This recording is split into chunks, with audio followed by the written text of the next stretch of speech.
ain't gon' stop till we on top and we ballin', my nigga. We be fly as fuck, you know them bitches be stalking my niggas. That shit'll never change and it's the same with all my niggas. City to city, I should be at home, that's what my ribs say. But bitch, I'm grown, I'm in these streets and closed caption. Niggas know we bout that action. If a nigga play with me, then my Hakim gon' let him have it. Hey, think you the shit, this truth the shit. Nigga play, I let that Ruger hit. Get on them tracks, they be like, who is this? I'm rude with it, ain't got no manners. All them pussy niggas talkin' shit, yeah, I know they can't stand us, but we U.P.K, Louisiana, bitch, that's what I'm rippin'. And my niggas solid, number real ones in my section. If you wanna get down, put your boots on, start steppin'. Brotherhood is a weapon. Brotherhood is a weapon. Better watch how you steppin', cause brotherhood is a weapon. If I die for my niggas, it'll be an honor and a blessing. Better watch how you steppin', cause brotherhood is a weapon. Brotherhood is a weapon. Better watch how you steppin', cause brotherhood is a weapon. If I die for my niggas, it'll be an honor and a blessing. Better watch how you steppin', cause brotherhood I lay my life down right now for all my sisters and brothers, because I love them. I see them dapping and hug them. It's amazing to see how well we adapt from the struggle. Born again from a life of sin, trapped in the gutter. My mind frame was to kill my own kind. Feeling inferior, waking up ready to die. Run with them killers, so it's just a matter of time. For why take your life or let you take mine? That's when I realized the slaves killing slaves while the white man live to get old. We in them graves, shit got me feeling played.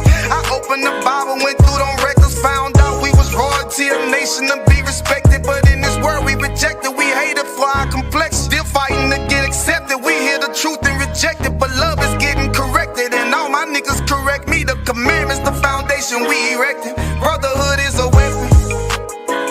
Brotherhood is a weapon. Better watch how you steppin', cause brotherhood is a weapon. If I die for my niggas, it'll be an honor and a blessing. Better watch how you steppin', cause brotherhood is a weapon. Brotherhood is a weapon. Better watch how you steppin', cause brotherhood is a weapon. If I die for my niggas, it'll be an honor and a blessing. Better watch how you steppin', cause brotherhood is a weapon. Hey, hey. Hey, hey.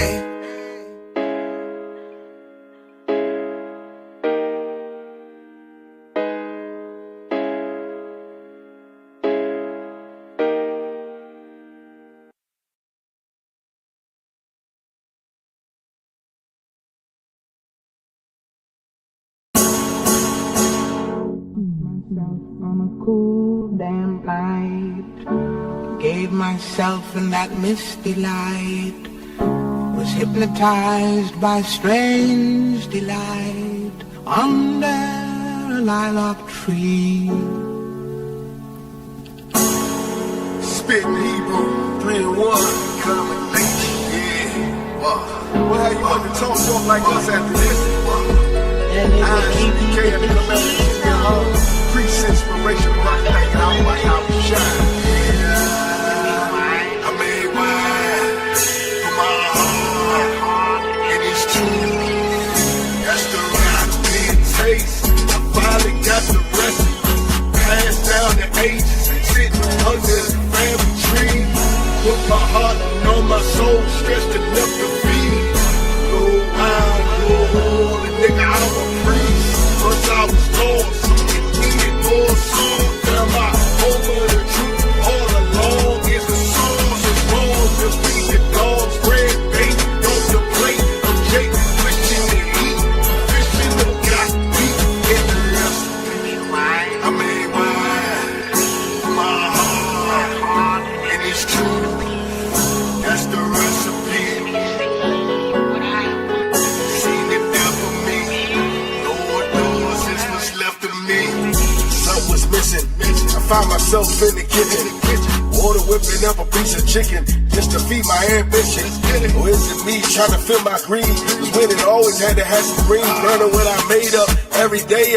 Ways to eat and regurgitate. I had a taste for something different, wishing I knew it is. It had me on a mission, ducking state prison, watching opposition on an expedition straight to the for instance. Full of capers often, 50 bands stashed in my apartment. the spark that they get to talking like the tender popping in the extra cartridge. Women hawking, best promoters. When she told her, framework Golex, still void and couldn't feel that hole. Sex, money, weed, over and over. But hold up, wait, what's that aroma? Frozen, I'm gone and I'm getting warmer. Closer and closer, I came to the home of the truth. I'm smelling the salt through my golden. Border of blue house, I hopped out my garment. Look how my friends is falling. I've been anointed with all the button is working. Cutting, blazing, breaking down, and I'm serving. Only catering to Israel. The season all in the soul. But plenty wine in the oil you find. It's more finer than the gold. And I'm kind of rusty. I made wine from my heart. And it's true. That's the rap it takes. I finally got the recipe. Passed down the ages. Sitting under the family tree. Put my heart and all my soul. Stretched enough to feed. No wine, no oil. The nigga, I'm a priest. First I was lost. Needed more songs. Now my home of the truth. All along is the source of bones. The feed the dogs. Bread, bait, off the plate. Of Jake, wishing to eat. Fishing the got meat in the rest. I made wine from my heart. And it's true. That's the recipe. Seen it there for me. Lord knows it's what's left of me. First let me tell you right, these just can't get a slice. There's some ingredients to suffice. Should be nice even if the spice ain't precise. Like your old life is a sacrifice. Two or more in the name of Christ. Like the night you had to cut corners just to afford to fill all your short orders. And mix a lot of zeal as you go. You want the kind of switch out your own. It's hard to pull crumbs and bread, but you kept holding to the crust cold and make it cold. Ain't no other wood. You can never have too much brotherhood. We was laying eggs that would go bananas. Nothing tried to beat and the bandanas. Got you gon' need at least the faith of a mustard seed. When you're stirring the pot up, the pressure gon' brew. Just know you ain't bit off more than you can chew. Only one Lord, faith and baptism. Not a knowledge and wisdom. I'll keep you cool as a cucumber. If you find yourself in a pickle, get your bread and lots of oil, wine and oil. Bring it all to a bowl. Not half-baked, cause lukewarm and get spit right back in the bowl. Cold, and after you forge it, go find a man that the Lord's had for you and yours. And just remember that this ain't for it. You know about the recipe. I made wine from my heart.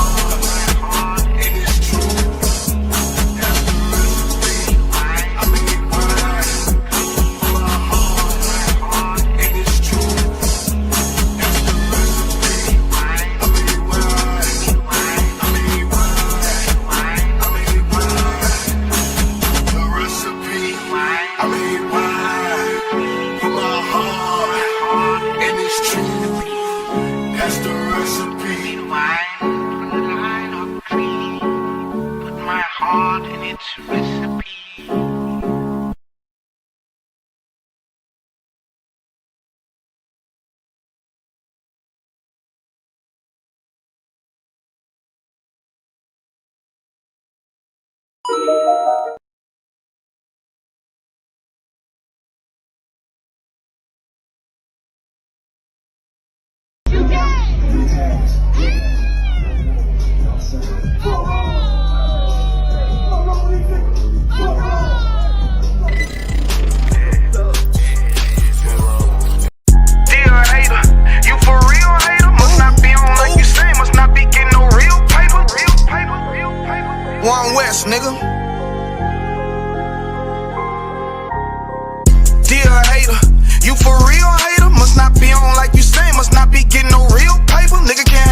Hey, listen, brothers and sisters, man. If you like what you hear, hit the subscribe button, man. Subscribe to this channel. And also, please, go to ISUPK.com and pay your tithe. Drop me some cash so we can move around this planet like we need to, man, and do the things we need to do. They're one West. They're one West. They're one West. They're... No.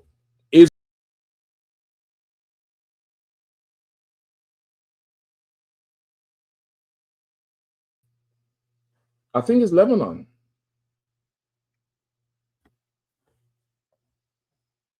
And it's something like 100 in 1 minute. 100 in a minute or 1,000 in a minute or something. I was having visions of that, but fireworks is going on. Yeah. It's crazy. Okay, they bomb 100 sites in 10 minutes in Lebanon.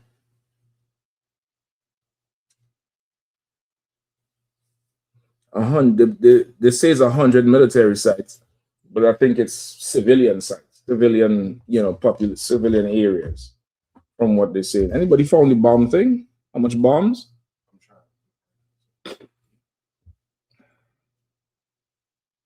Okay, so it says 50 Israeli jets dropped 160 bombs. Did they say how much? 160? Yeah, like 116, what, 1 minute or 10 minutes?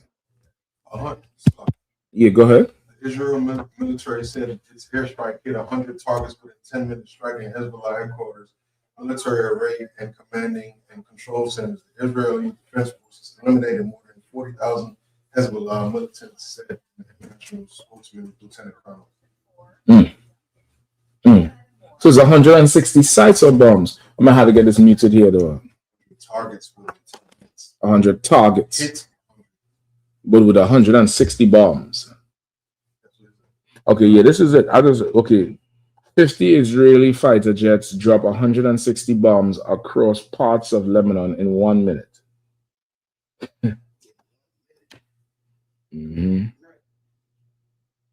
Some say in 1 minute, some say in 10 minutes. It says then sorry. No, go ahead. Then 50 Israeli jets drop 150 bombs.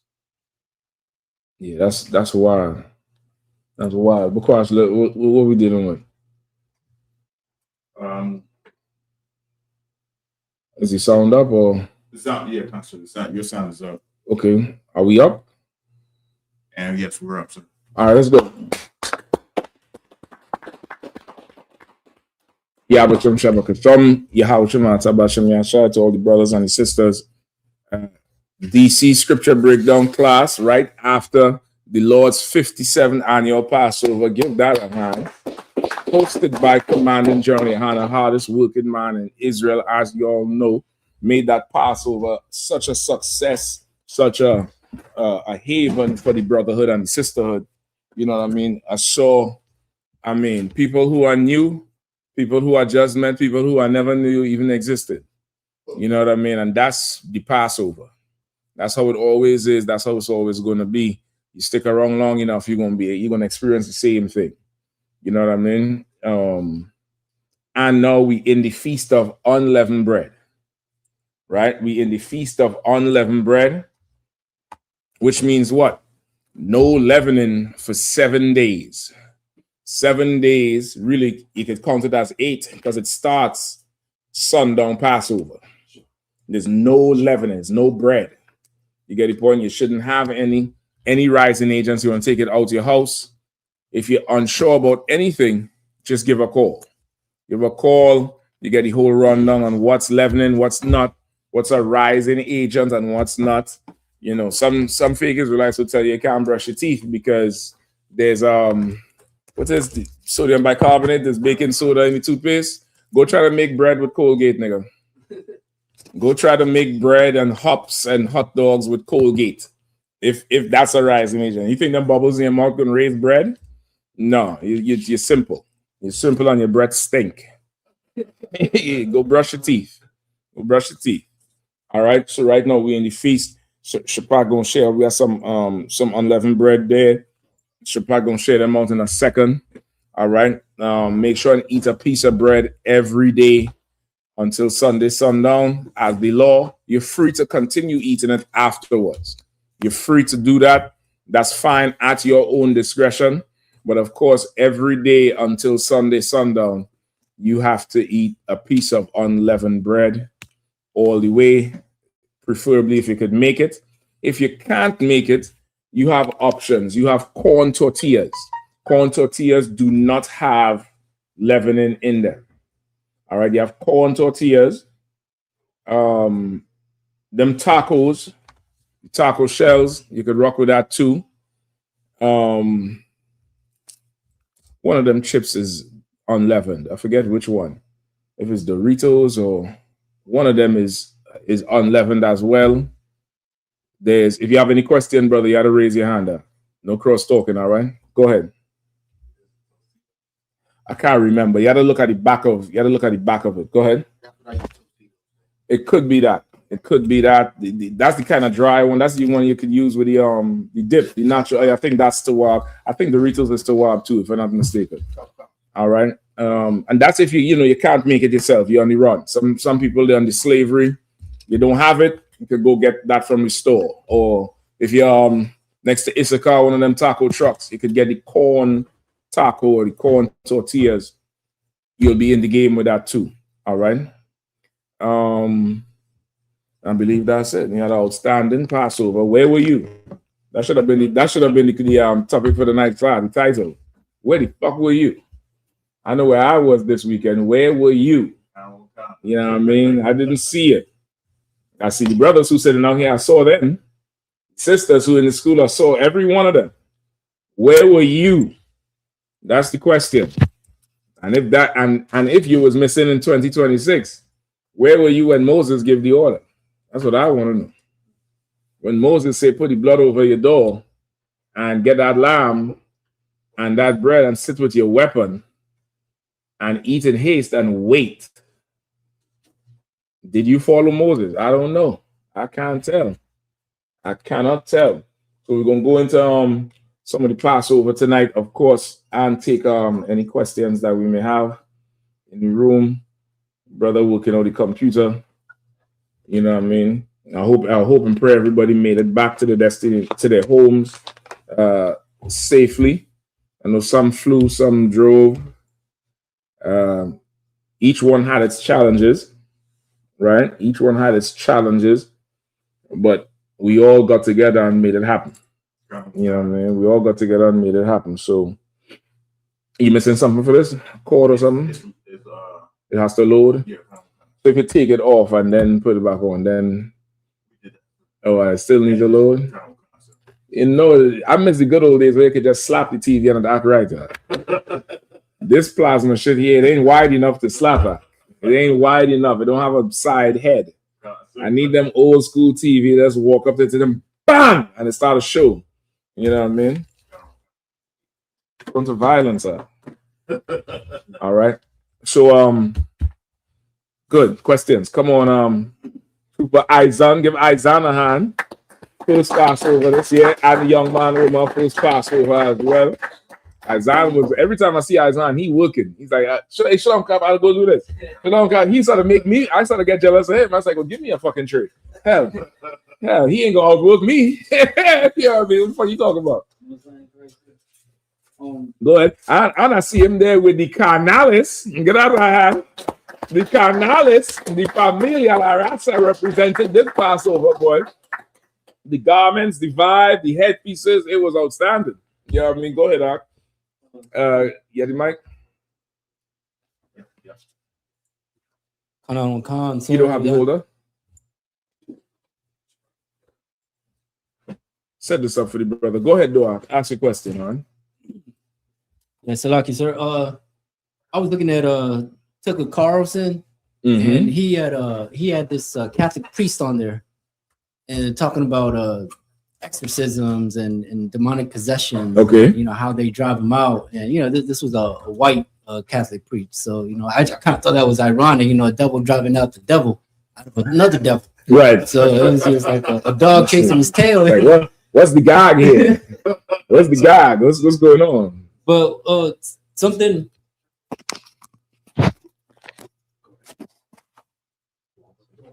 So something that stood out to me, sir, and I want to know, like how to combat something like this is the priest claims that the ultimate goal of the demons is to destroy Christianity, the Christianity religion, because they know that, quote unquote, the religion that the Christianity religion is the religion that Christ established. So Okay. how can we combat something like that? Okay, say it one more time. But cautious, you might need to adjust this. I just raise it up and turn it down a little bit too high for me. All right. Okay, you could, or just tilt it down a little bit. I don't know what it'll do. But it's a little bit too high for my liking. All right. Okay, say it again. Say it again. Like that. On one count. Mm-hmm. So the I guess I want to know how to combat the idea of fallen angels, because the priest was saying, that the demons are basically fallen angels possessing people, but at the same time, he was also saying that those demons were sent from Christ to So possess we these have people. fallen angels first. Then the demons is sent by the Most High. To what? Not the Most High. He didn't say the Most High. He said Christ. He said Christ. Christ sends the demons to do what? To possess these people. To what? To possess. Okay. And he said that the priest was saying that when he talks to these possessed people, he's speaking to the demons that are possessing that person. When he talks to the possessed people, he said that one demon said to him that they were sent to destroy the Christianity religion. Okay.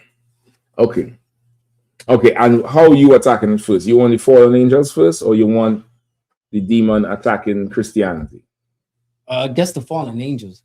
All right, no sweat. Let's start with the fallen angels. All right. So, what do Christians believe about a fallen angel? Well, from what I heard from the podcast, that in specifically in Revelations 12:4, when the dragon with his tail wiped a third of the stars, he believes that those thirds are angels, the fallen angels. Okay, so that 1/3 of the stars are the fallen angels. So then the stars, according to the Christian, the stars would be the angels. Answer. Okay, all right. Okay, anything else? And do you think there might be some kind of truth in the demons wanting to destroy Christianity? No. Because the demons are Christians. They're full of demons. You know what I mean? They're absolutely filled to the brim with demons. They think they celebrate in Christianity or they observe in Christianity, but they actually serve in Satan, right? Now, in their mind, you and I would be a demon because we are against Christianity. They'll say, you full of Satan, you full of demons. That's what they called Christ. They said, Christ said what? The Son of Man came drinking. Who knows what the precept is? The Son of Man came eating and drinking. You called him a wine bibber. Let me see if I can pull it for you. Hold on.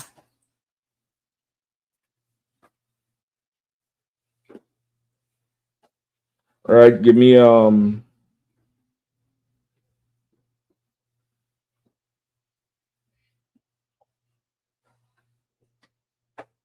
this is Matthew 11:19. Start at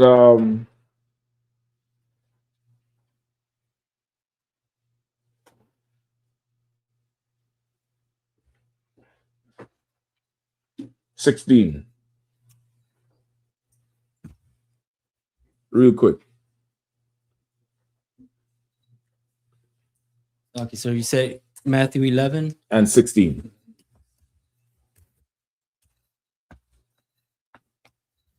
This is the book of Matthew, chapter 11, verse 16. But whereunto shall I liken this generation? Mm-hmm. It is like unto children sitting in the market and calling unto their fellows. Mm-hmm. That's what he's saying. Christ is saying, but how should I compare this generation? How should I liken them? What should I compare them to? What should I liken them to? It's like children sitting in the markets and calling unto their fellows. Like,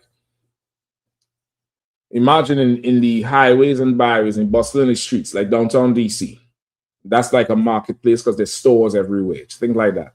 And you have children sitting there and they're calling out to their friends. It's a playful type of situation. So now this here would be likened like that. You get the point?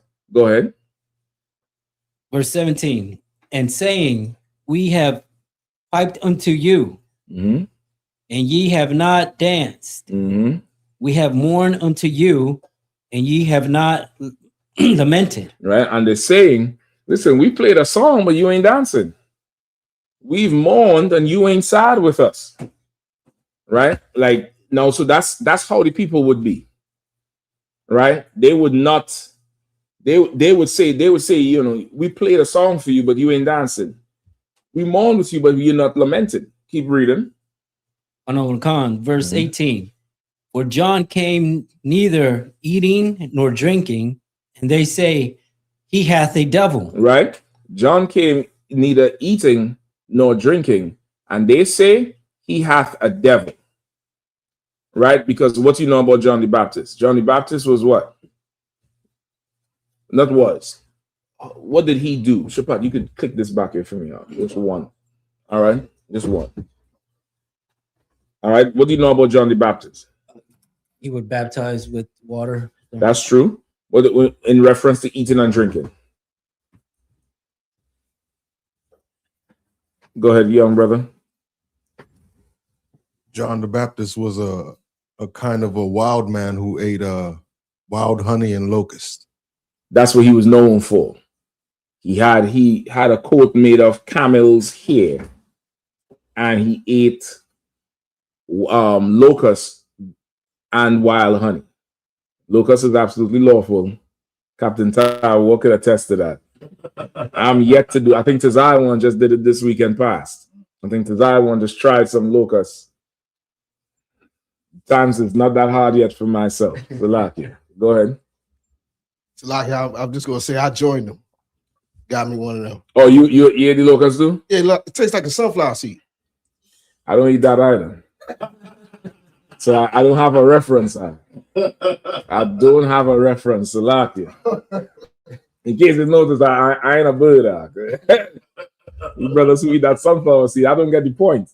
I don't get the point. You choose something enough to spit it out.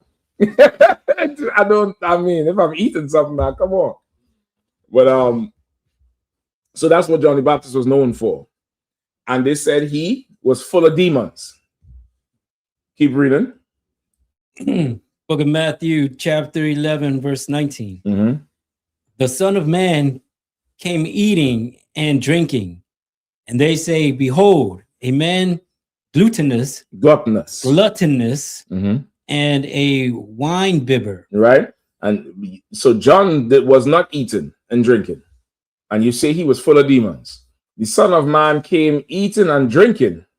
And you said he was a glutton, meaning he was a greedy bastard and a drunkard. Meaning you can't please these people. You cannot please these people. We have piped and you have not danced. We've mourned and you ain't lamented. These are the people you can't please. Go ahead. A friend of publicans and sinners, but wisdom is justified of her children. Right? They say he's a friend of publicans and sinners. That's what they said about Christ. So much so the same way today, the Christians, they look at us and say we satanic. We wearing that satanic star. That's 666, 6-pointed star. Nigga fail math, but want to tell me about 6 degrees and 6 points. Ain't past algebra, can't spell geometry, but I'm supposed to believe his take on 6 points and triangles. You get the point? Like that's how Christians are. They look at us like we the demons, and they'll say we trying to destroy the church. We trying to bring down Christianity. Now that's their understanding from their point of view. That's not what it really is, right? So let me see where. Let me get the fallen angel first. Give me Isaiah.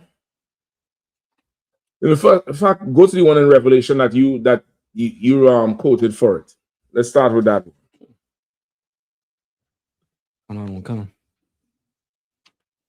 Right, with the tail drawing the third of the stars. Was that Revelation 9? It was 12 and 4, sir. 12 and 4. Okay, go ahead. I'm here. There's a book of Revelations, chapters 12, verse 4. And his tail drew the third part of the stars of heaven, and it cast them to the earth. And the dragon stood before the earth, and the dragon stood before the woman, which was ready to be delivered, for to devour her child as soon as it was born. Right.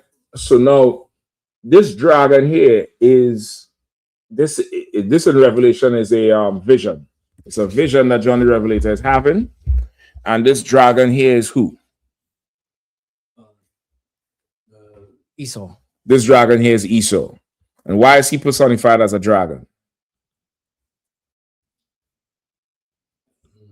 Because of his military might. What about his military might?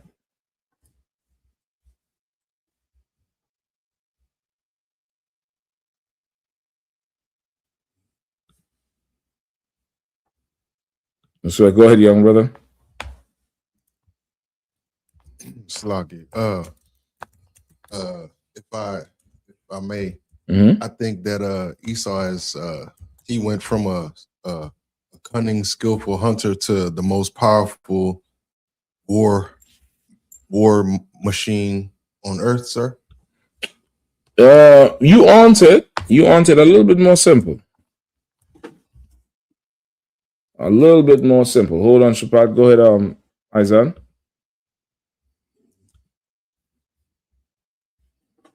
Now remember, this is a vision. A vision is what? How would you describe a vision? Almost like a dream. Like a dream. So now in the dream that he's seeing,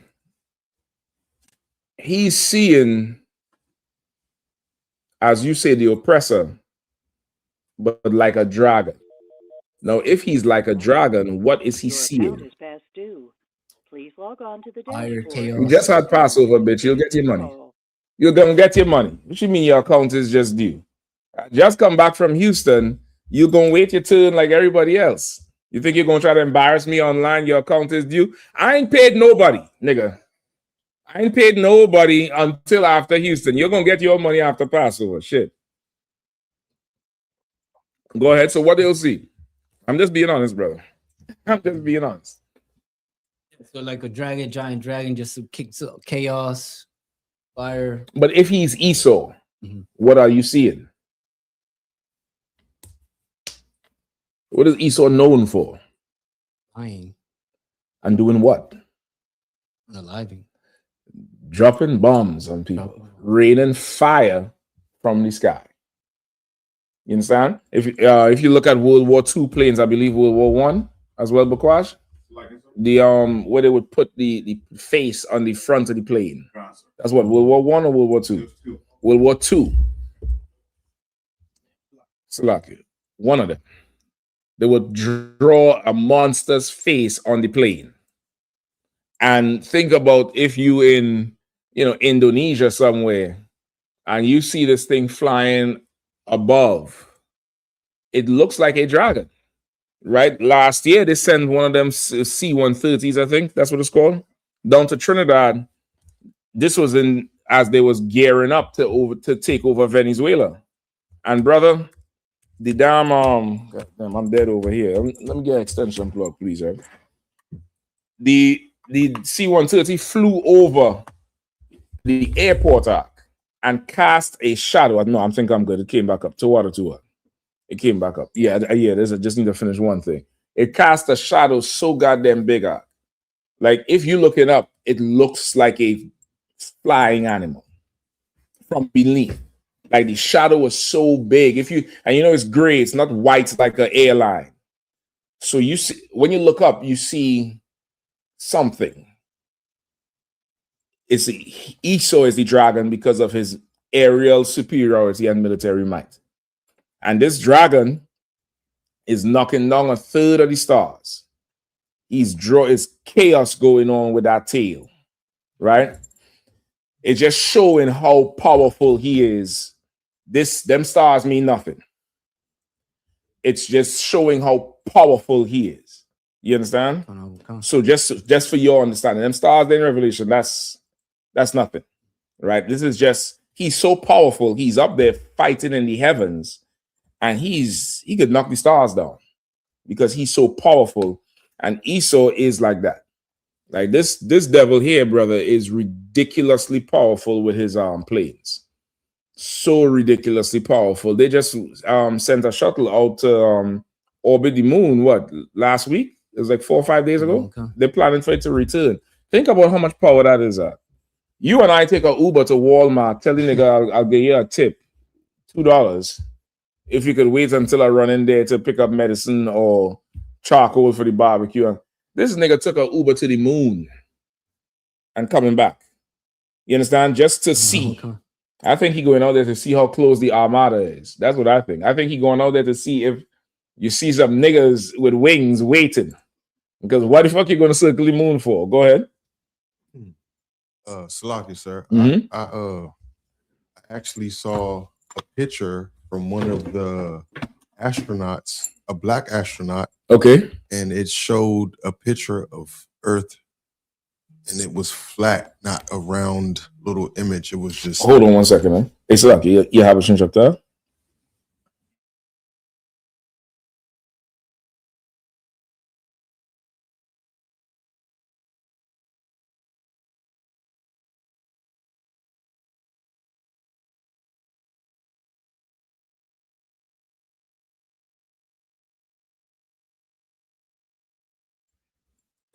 Yeah.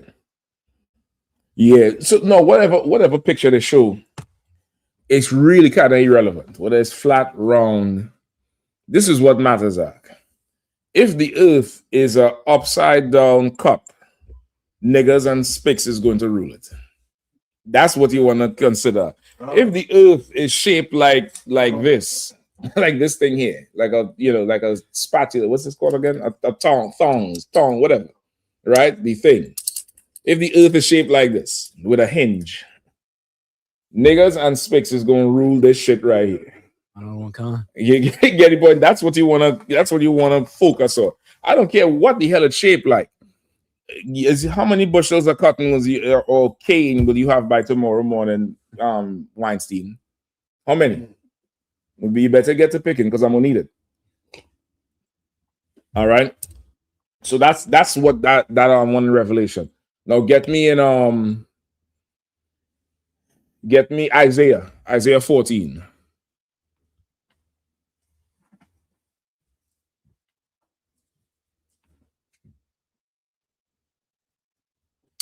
Damn, I think I messed this damn thing up.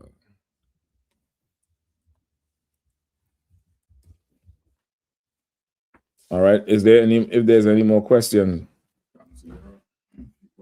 All right, just line them up. We're gonna definitely be with them all tonight. All right.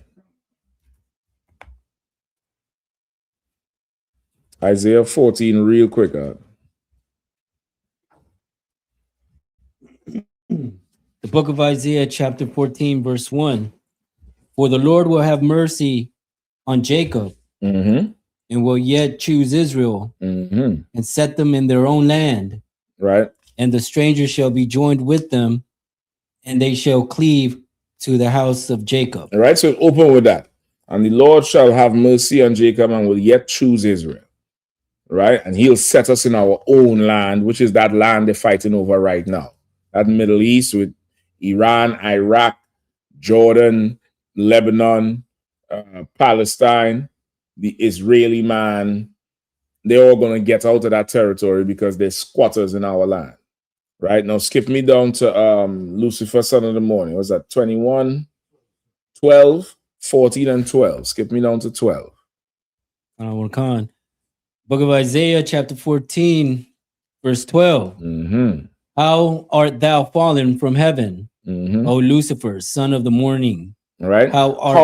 Slow it down. Read it again from the top. Verse 12. How art thou fallen from heaven, O Lucifer, son of the morning? All right. There's a question. How art thou fallen from heaven, O Lucifer, the son of the morning? All right. Go ahead. How art thou cut down to the ground, which didst waken the nation? Right. How art thus cut down to the ground? You who didst weaken the nations. Right? You weaken the nations. So Christians read this and say, well, Lucifer is another name for what? Satan, right? And they say that this means there was a war in heaven because, of course, the dragon was in the heaven fighting, trying to attack the woman and knock down the stars. And God kicked him out of heaven, so he fell from heaven. Because that's what it says there, how thou had fallen. Right, read it again. Verse 12, how art thou fallen from heaven, O Lucifer, son of the morning? Right, how art thou fallen from heaven, O Lucifer, son of the morning? Son of the morning meaning what? He's the first thing you see everywhere. Like the sun in the morning is the first bright thing. The white man, Lucifer, is the morning star. He's the brightest. He's the best in everything. He's top. Right? Keep reading. How art thou cut down to the ground, which didst weaken the nations? Go ahead. Verse 13, for thou hast said in thine heart, I will ascend into heaven, and I will exalt my throne above the mount of the congregation. Right, which he did. This oppressor we have, he done went into the heavens. He done ascended into the heavens, and now he wants to sit in the mind and the hearts of the congregation of the Israelites, of God's people. Hold on one second. Shalom, sir.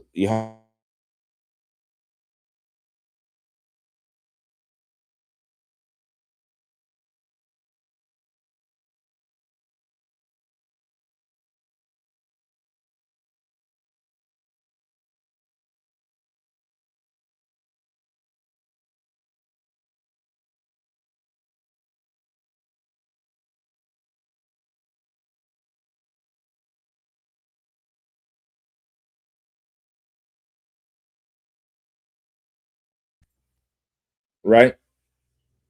Read it again. Get sent into heaven. We at Isaiah 14 and 13. 13, sir. I'll start from the top again. For thou hast said. Is that the ICBM? I leave my bags packed for a reason, just in case. Everything is packed up. I just waiting for the call. The tank is full.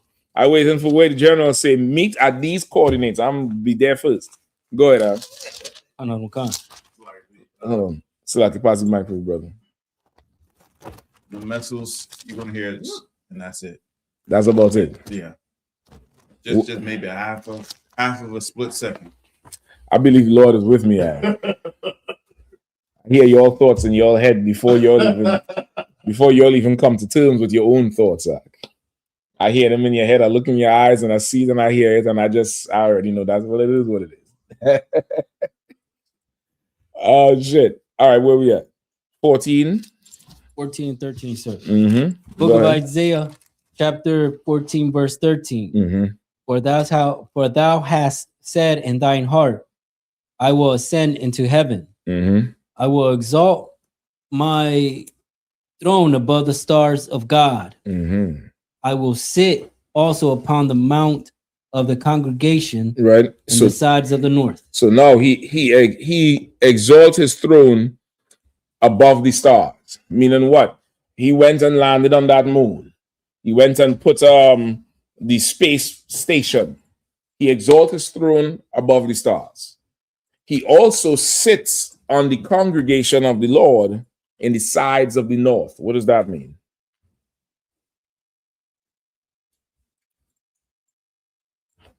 It's a little bit of meat now. Not too tough.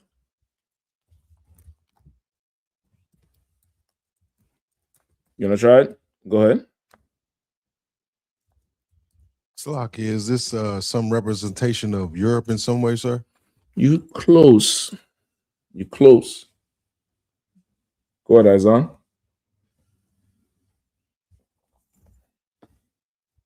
He will sit upon the mount of the congregation in the sides of the north.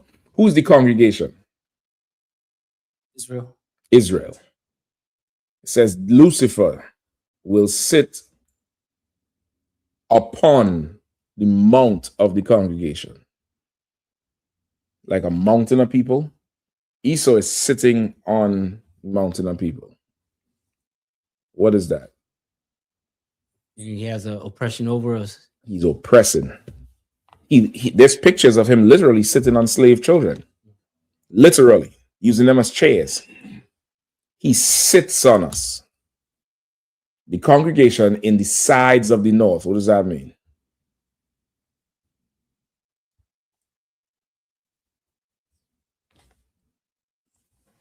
Where's his oppression greatest? Where's Esau's oppression greatest? Here in America. In where? In America, sir. Well, America is Canada, Alaska, Puerto Rico. U.S. In North America, in the sides of the north. Lucifer sits on the congregation in the sides of the north. He oppresses us like no one else, nowhere else. You get the point? Palestinians get to come to North America for treatment. I don't know if you all saw that on the news. They're bringing them over, them kids getting their leg blown off, had to come for cataract surgery and all kind of shit. They're bringing them in. They ain't getting no problems with immigration and TSA and all of that, right? No problems. You traveling a couple of weeks ago, the TSA, they're on strike. In comes ICE, and the first family they assault in the airport is Latino. Very first. He's oppressing the congregation. No matter what, the congregation has to feel it, and he wants it like that. That's him.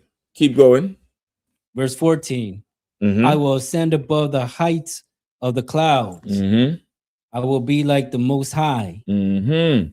Read that again. I will ascend above the heights of the clouds. I will be like the Most High. Right? That's Esau. Esau said, I will ascend above the heights of the clouds. Once again, dragon. His aerial prowess. You get the point? I will ascend above the heights of the clouds. I will be like the Most High. And they say Trump is Jesus. And they say he's some white woman say Trump is the closest thing to God. You all saw that video? No, come on. Say Trump is the closest thing to God that we have. There's a picture, Bukwash. You could look it up.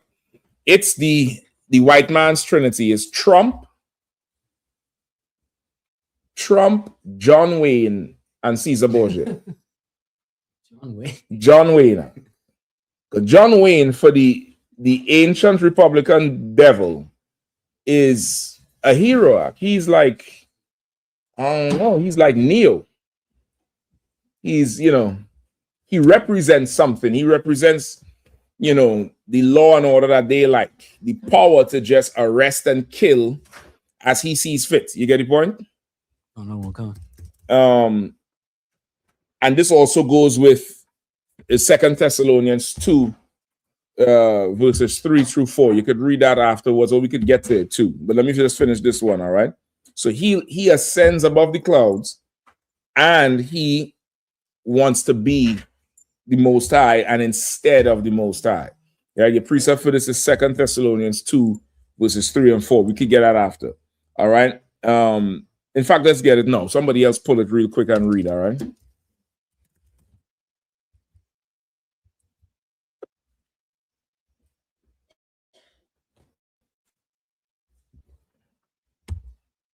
All right. 2 Thessalonians chapter 2, verses 3 through 4.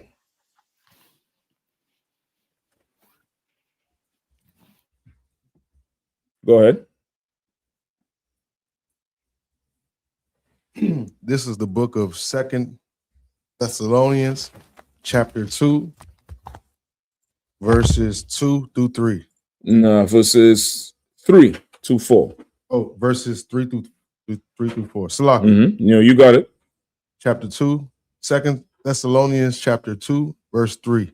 Mm-hmm. Let no man deceive you by any means, Mm-hmm. for that day shall not come, except there be a falling away first, and that man of sin be revealed. Right? Let no man be deceived. That day will not come. Shepard, let me get the other extension cord if you don't mind. Or you could just plug. You could just plug this up from here. I might need a little jump start. Take too long with this here. Timed up. Right? A falling away must come first. A falling away of what? A falling away of the world looking at the oppressor as if he is great, as if he is, generous and holy and righteous. There must come a falling away first. You understand? Falling away meaning people are holding on to that image. You want people to fall away from that image. You want people to fall away from this. People see this image and they immediately damn near hug it or respect it in some way, form, or fashion. No sweat. I mean, all right. Right? They hug it in some form, some way, form, or fashion. All right. But they've got to come a falling away first. Isaac, you know better than me.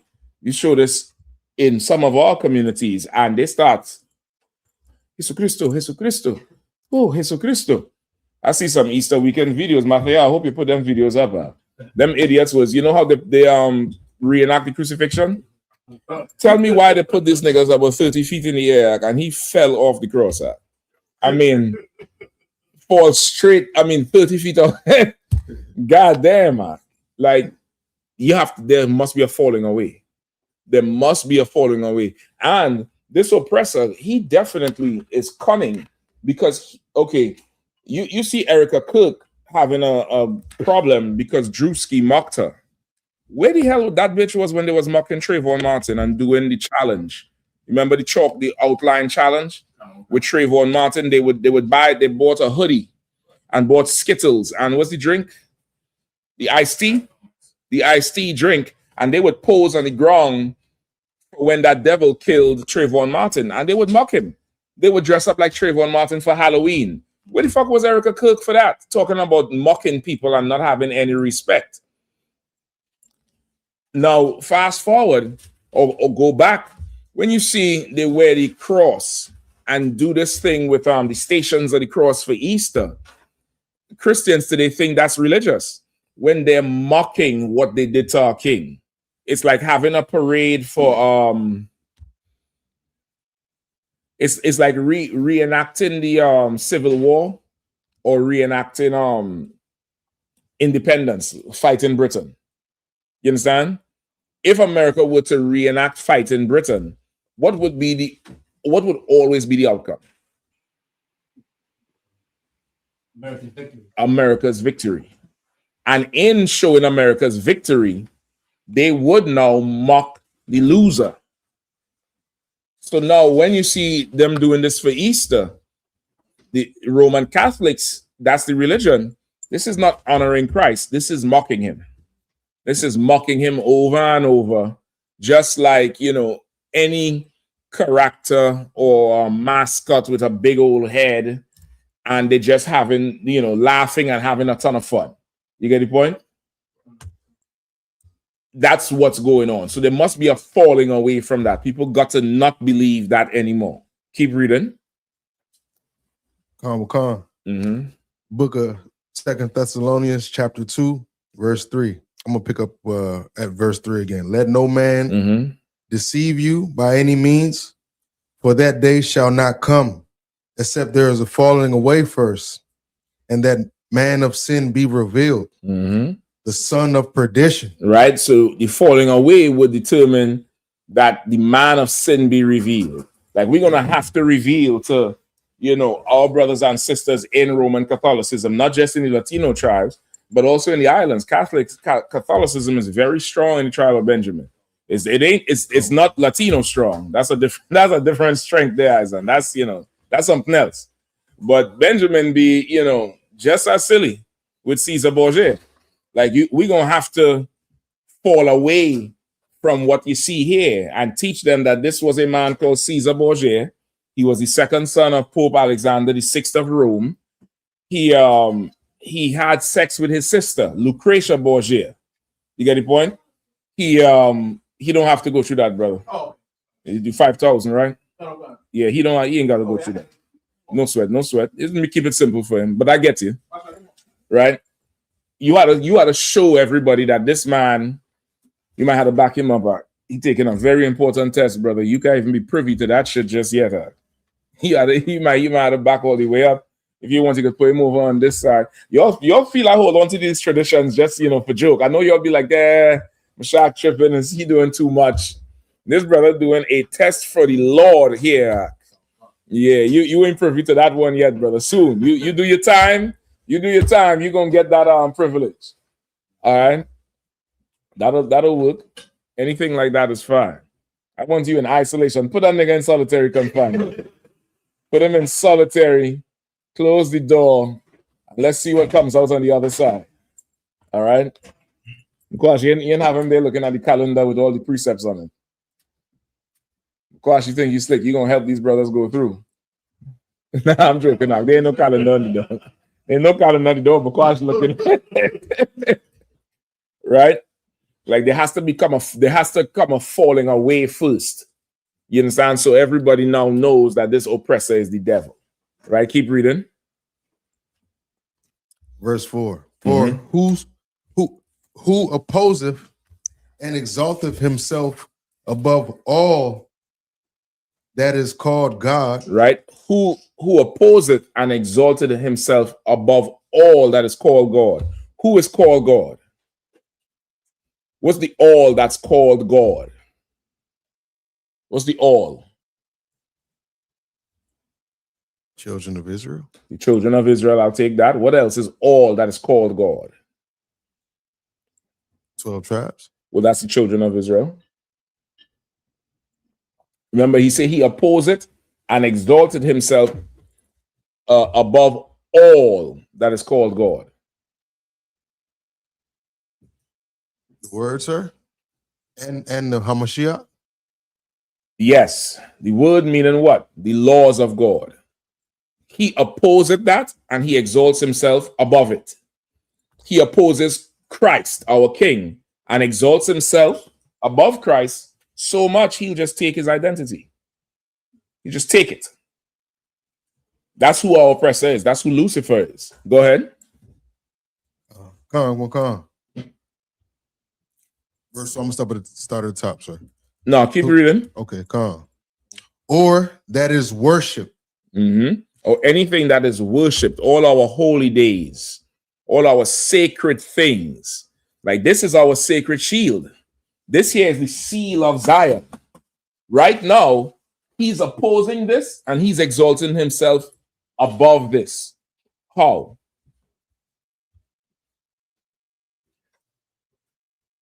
How?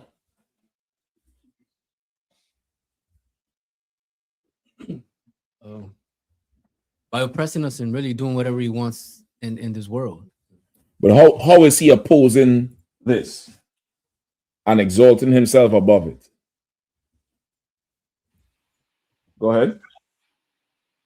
By giving the synagogue of Satan the ability to have their created state of Israel, sir, and mocking us by copying us.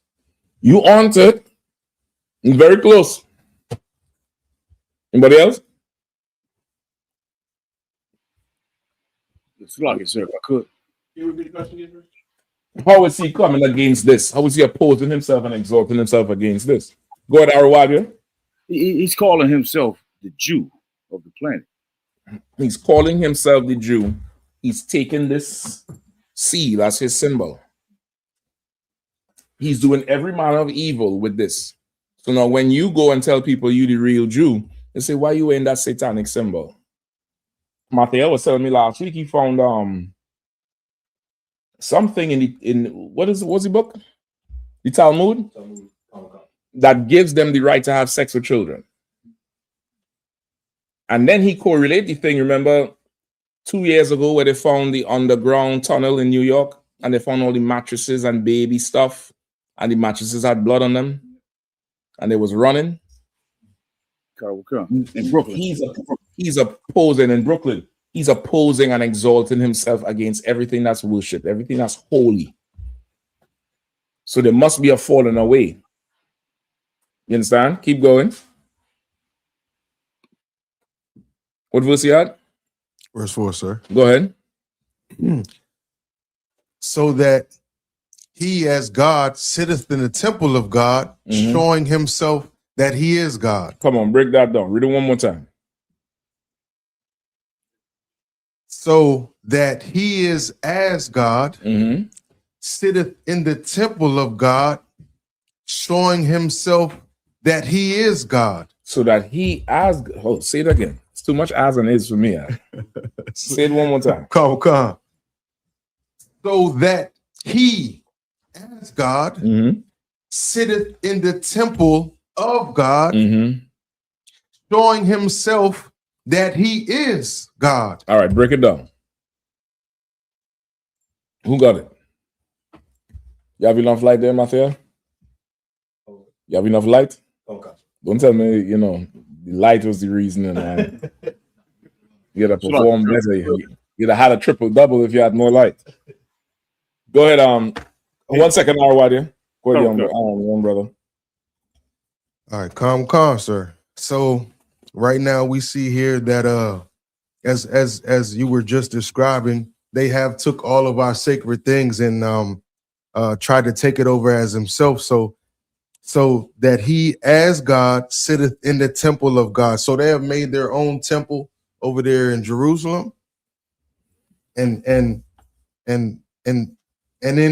this respect, they are showing themselves as God by totally they don't follow any law, statutes, or commandments. They're doing whatever they want in the name of God, which is I get you. I'll take that. Anybody else? Go ahead, Izan. Yeah, Salaki, sir. So pretty much Esau just feeling himself too much and just feeling himself too much and taking the Dawada as his own.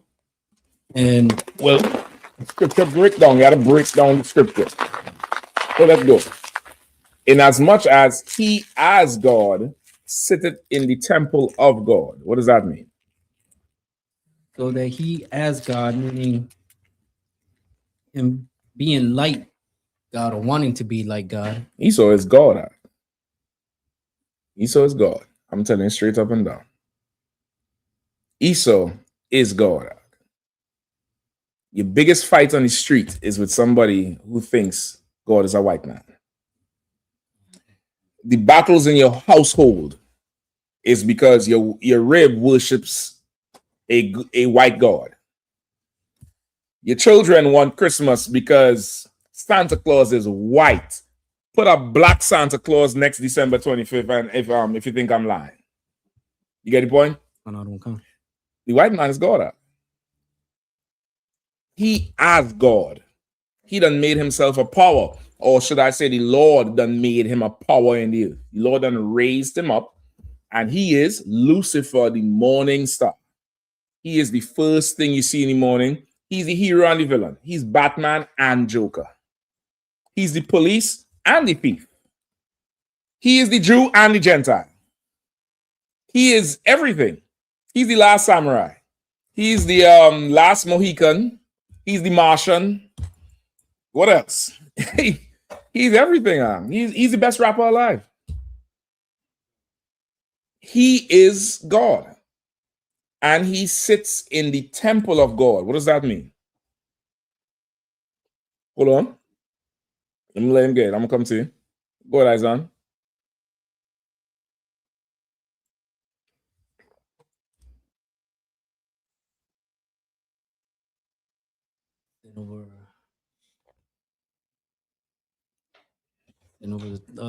Sitting over the children of Israel, sir. You close. You close. Let me get this young brother here. Give it a shot. What does it mean when he says sits in the temple of God? He, as God, sitteth in the temple of God. What does that mean? Like the other one, does that mean? Chapter. What's going on, brother? Go ahead. Like, does that mean that he's sitting in the churches? His image and everything? You close. You close with it. You close with it. But the image in the church is not, well, you close. Both of you are close. So a little deeper than that. You gonna try it? Come on. I'm gonna go with the plain answer, which is they copied the whole place of they copied Israel.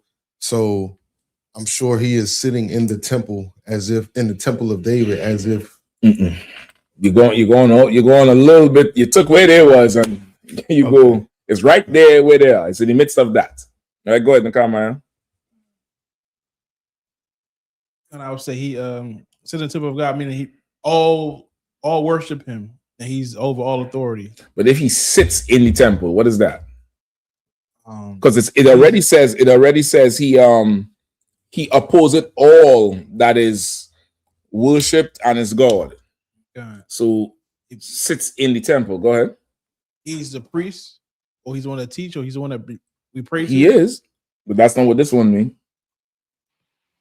Shalom, sir, if I may. Shabbat, give me 1 second, Arwadi. Shabbat. I would say, when people think of a synagogue, which is supposed to be the temple, they think of him. He sits in the synagogue. I'll take that, but it's something else. Arwadi. Oh, come on, sir. I would say that he's sitting in the highest seat known to man right now, over top of the Lord's chosen people. That's true. There's something else. That's true, but there's something else. Know ye not that your bodies are the temple of God? This oppressor is sitting in your chest, which is why you change your voice when you get pulled over by the police. Which is why when you go for an interview, you change your voice and you change how you dress. Which is why you have a uncomfortable, nervous type of feeling when you have to deal with Esau, because you are talking to God. You're talking to him because he's sitting in your chest. And the only way to get him out is to say the white man is the devil the Bible speaks of. He's going to vacate with that shit. He's going to purge him out. But outside of that, Esau is in you. He's in you. Even if you've never seen, it's worse if you've never seen him. It's worse if you're from a place where you don't have much Esau. When you see him, you're going to think it's an alien because you only see him on TV.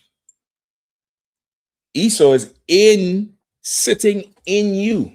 His spirit is in you, which is why you react like he reacts. You talk about black people the way he talks about black people. I can't stand these niggas. Who the fuck says that? Esau. Get the point? He sitteth. Read the verse again, whoever's reading.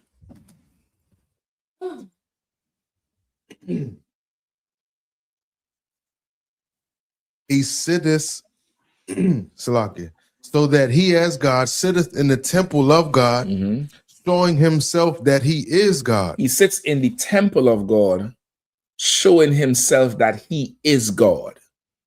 You ask Family Feud, 1,000 black people, who is this? Survey says God. You at camp speaking. I have a question. Why you all have God on the ground? Why you all have 666 on Jesus? He's in the temple. He sits in you. He sits in there. Go ahead. If I made that was heavy right there because yeah, everybody would say that's God. And noticing they made up a religion that says Christ is God. But now everybody looks at a white man and says God. A white man walk in, brother. You amongst God. He's God. Get the point? So that's your precept Isaiah, right? Let's go back to Isaiah real quick. So like, sir, if I could, right quick. Come on, quickly.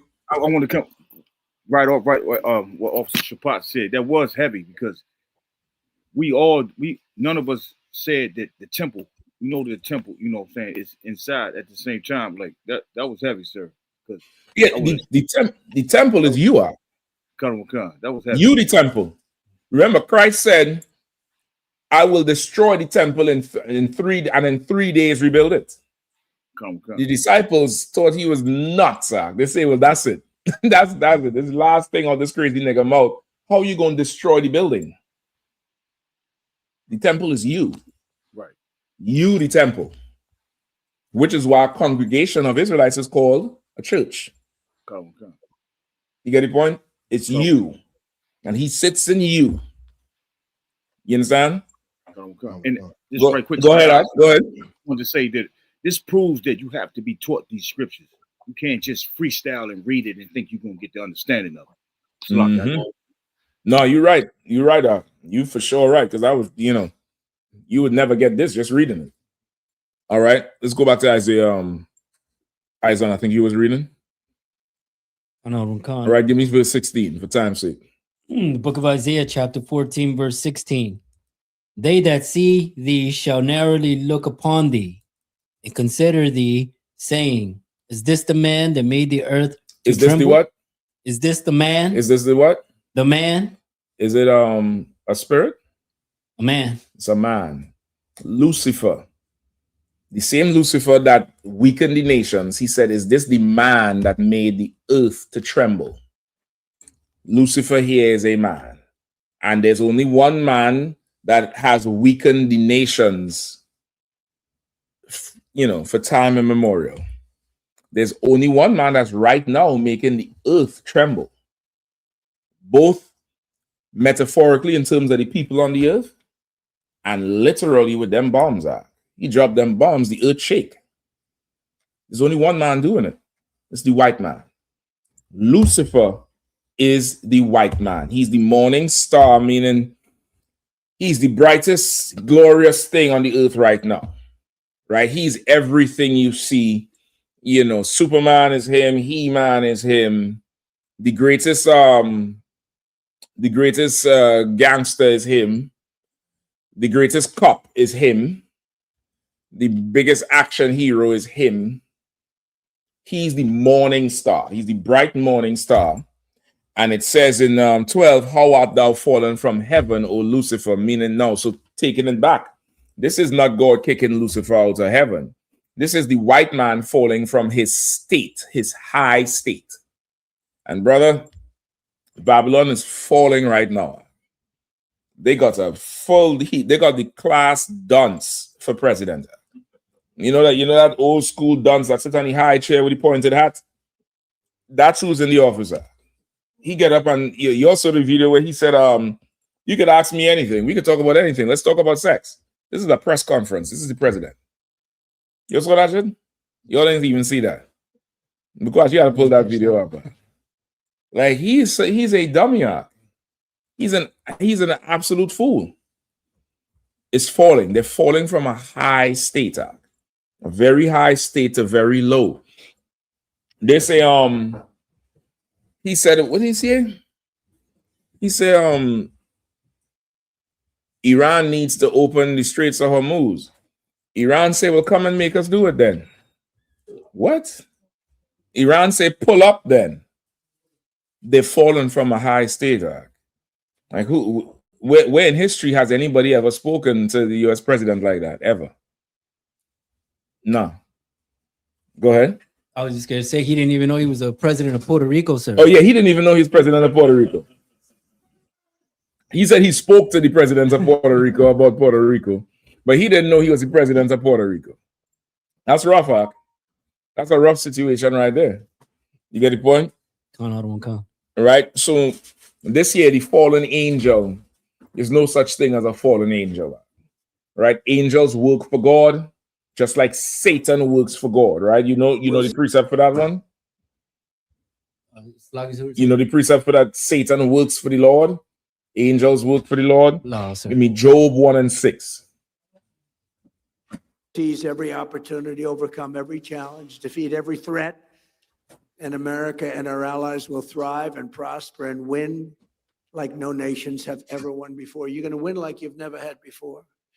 So I want to just thank everybody very much, and I'm asked to take a few questions. And unlike other politicians, they would like the questions screened. I don't ask for screening of the questions. You can ask me anything you want. You can talk sex. You can do whatever the hell you want. He wants to talk about sex. Right? He want to tell everybody about that pill worked last night.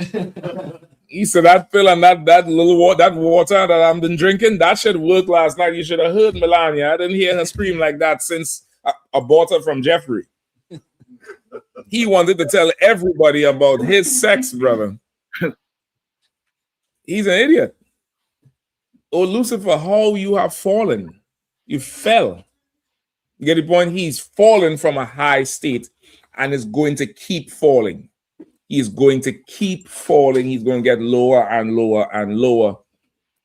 There's no such thing as a fallen angel. Don't give me Job 1:6, all right? The book no of going Job. on TV? No, shit. You probably had to talk to Ash about it. Go ahead. The book of Job, chapter 1, verse 6. Now there was a day when the sons of God came to present See if we can themselves. message him. See if we can get it up, all right? Go ahead. Read it one more time.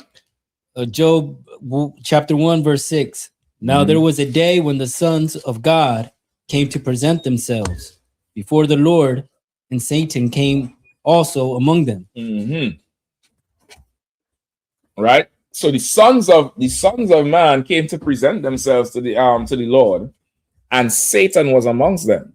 So this is a council. They're coming to speak to the Most High, and Satan is there too. Christians never read that shit. Go ahead. Verse 7. And the Lord said unto Satan, whence comest thou? Then Satan answered the Lord and said, from going to and fro in the earth. So the Most High asked Satan, where you coming from? Where comest thou? Satan gave a report and said, man, I've been going to and fro in the earth, everywhere. Satan works for the Most High. Keep going. From going to and fro in the earth, and from walking up and down in it. Verse 8. And the Lord said unto Satan, hast thou considered my servant Job, that there is none like him in the earth? The Most High is asking Satan a question. He's talking to Satan, who they say, had an open rebellion. That's what they say. He's talking to Satan, and he's saying, have you considered my servant Job? Go ahead, Shapat. Like, sir, had somebody asked this question about fallen angels and stuff last Tuesday. Last Tuesday. And in response to this, she had said it was like 10 levels of heaven. And he couldn't come up there with God. I was like, well, it looked like we talking to him right here. Like he came to present himself with the angels. It didn't say he was further down than the angels. You know what I mean? But they try to come up with anything. 10 levels of heaven? 10 levels of heaven. But she said she wasn't contesting. She was just saying what she heard, I believe. Yeah, whatever. Salakia. I'm glad she asked you that question and not me. I'm glad. I'm trying very hard to become more civilized amongst the people, brother. But 10 levels of heaven. What the hell are we talking about? Like, you silly. It's like, Go ahead. now, I haven't heard of 7 heaven, like 7. Man, Okay, that's like an expression, though. That's like yeah, 10. Yeah, but she said there's 10 levels of heaven. Like, go bake them cookies, bitch. Come on. No, yeah, I'm about to say, and if she get in the right spirit, she'd be able to provide 10 levels of heaven than before I don't even think so. I don't even think so. I don't even think so. I don't even think it's that. I need 10 different cookies baked. Could you handle that? Could you handle, the chocolate chip cookies, M&M cookies, cookies with the soft filling, the 2-in-1 cookies? How much is that? 4? Flip a coin for the next 5. Come on. 10 levels of heaven. God damn. What is we talking about? Is she paying tithes? Is she paying tithes? See, that's the problem. That's the problem. You there entertaining 10 level of heaven question. The bitch ain't paying $10 in tithes. Where's the 10%? Where's the 10 levels of percent? That's what we need. Go ahead, Al.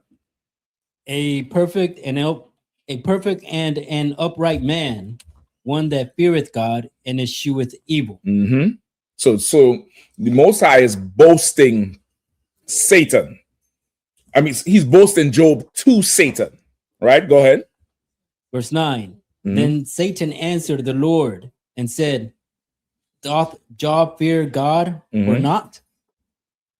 Verse 10. Has not thou made an hedge about him and about his house and about all that he hath on every side? Right. So Satan turned to the Most High and said, listen, man, do you think Job fears God for nothing? Say, man, you protected him all over. Someone in there says, give him a second. Do you think Job just obeying you for nothing? You're protecting him. You're in there and you're protecting him. Hear what? You think Job is so great? Remove the protection. Let me have it. Let me slide. Let me spin the block on that nigga. And let's see if he don't curse your name. The Lord said, fine. Just don't kill him. You could do whatever you want to Job, just don't kill him. Does that sound like mutiny to you? Does that sound like, or that sound like 2 niggas boasting about their youngins? 2 niggas boasting about their YNs, like, yeah, I got this young cat here. He's, cold as shit. Man, you see this other young cat here. Well, let me test him. I'm going to see what he really made of. Satan works for the Most High. And the Most High has a relationship. They speak. They talk. The Lord gives him orders. Satan carries out the orders. Satan wants to carry out the order. He wants to do it. He's totally enthused and focused and committed to his task. Meanwhile, you can't reach the Passover. You can just take a long drive to Houston and eat some lamb and bread and salute the Torah and sit with your brothers and have a drink and be at the black party and be at unleavened bread. You can't do that. But you want to put smut on Satan's name and say he revolted against God. Nigga, you revolted against God. You the one leading the revolt, not Satan. He doing his job. Come on. You do your thing. You want to light it? Go ahead up. Shabbat about done about waiting on me to light this damn incense. He gonna do it himself. Don't do that. No, don't do that so close to that internet. You could do it right up here. You could do it right up here. You could do it right up here. I said it twice. I said it twice for good measure. All right, you could do it right there. Do your thing. All right, come on now. Get Houston mother high. Listen, I had to bring out the damn the old school. I had to bring out the Gators on them this time, because that boots is full of mud from that field. It's mud E. It's mud E. All right. So you understand it now, Izon? I know I'm come. So happy. You all know Shapat and books. Here we go. Yeah, Salaki. Here you go. We ain't going nowhere. I'm here. All right. So that's where your fallen angels. That's where they get it from. But there's no such thing as a fallen angel. And also, it comes from Greek and Roman mythology, where the Greeks would they believed that the gods would come to earth and have sex with women, because the Greeks, like Trump, are deviants. They want to talk about sex and sex this and some half bull, half man having sex with a woman and making some demigod. And that's what they think Christ came from too, God having sex with Mary.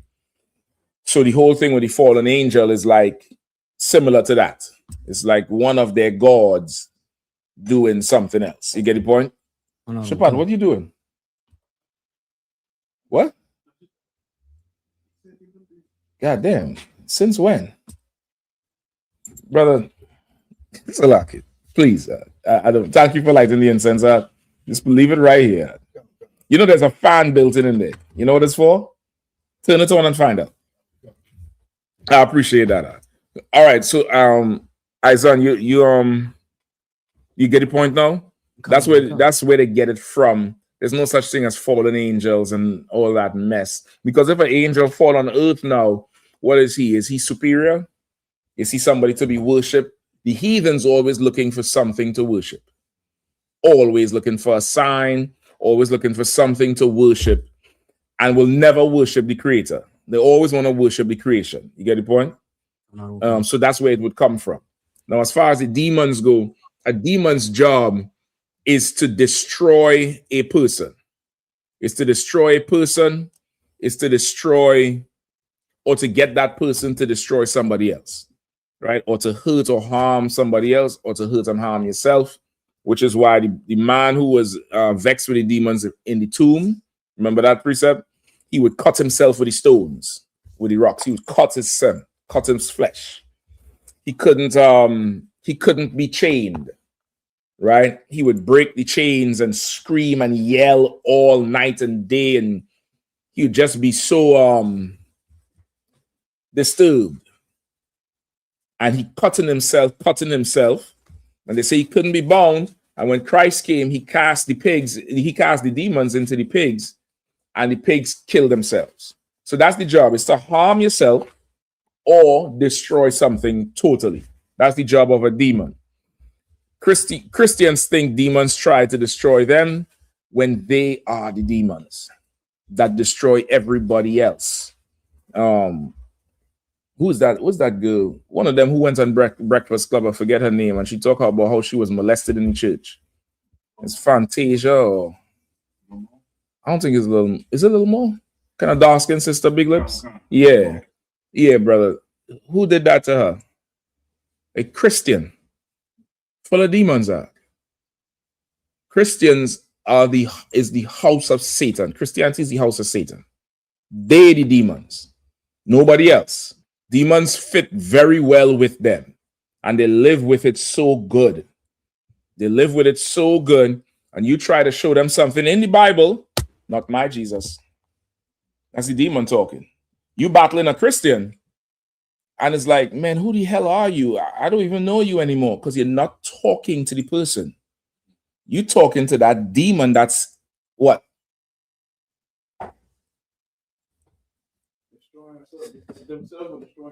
That's true, but I said it tonight earlier. You're talking to that demon that's sitting in the temple of God. That demon is in there. Get the point?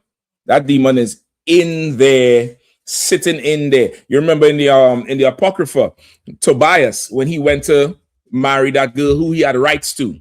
Remember, she had a demon called Asmodeus. The demon had a name. He was so famous. And the demon was in love with this girl.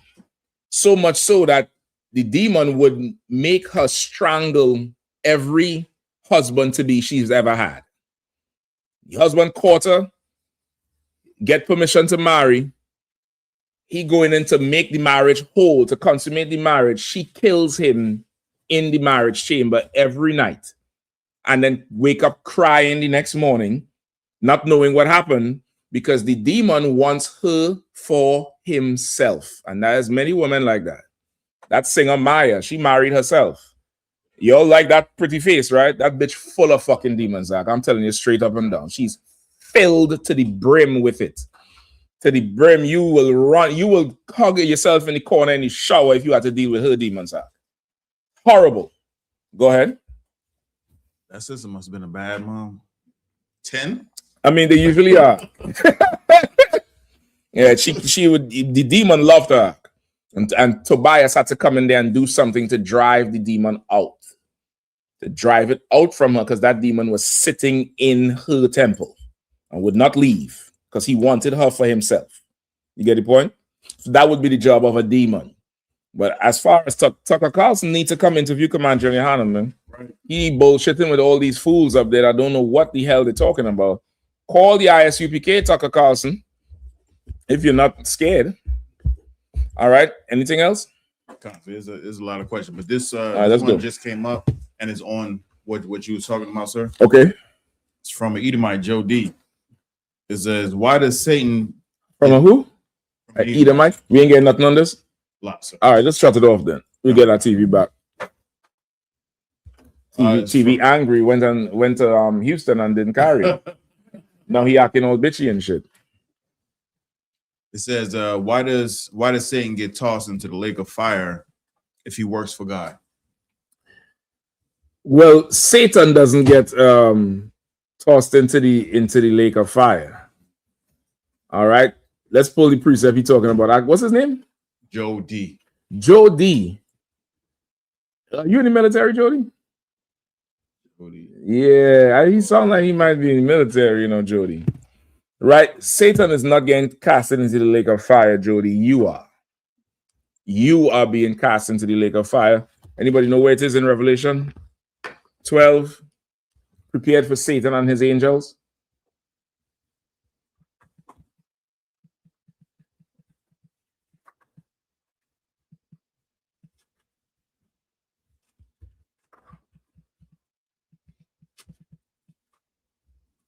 Revelation 12 and 9.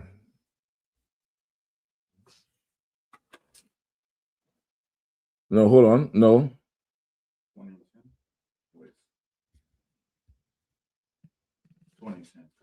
20 and 10. All right, let's go.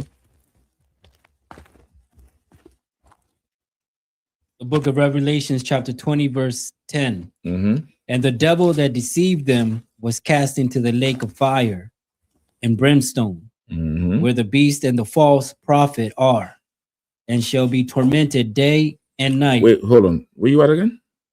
Verse 10, sir. I read one more time. Book of Revelations, chapter 20, verse 10. And the devil that deceived them. And the who? The devil that deceived them was cast into the lake of fire and brimstone. Right. So, Jody, it says the devil that deceived them. It says the devil. Now, Jody, you may not know who the devil is. Somebody else. Hold where you at, Isaiah. Somebody else pull Revelation 12 and 9 for me. It's 12 and 9 or 9 and 12?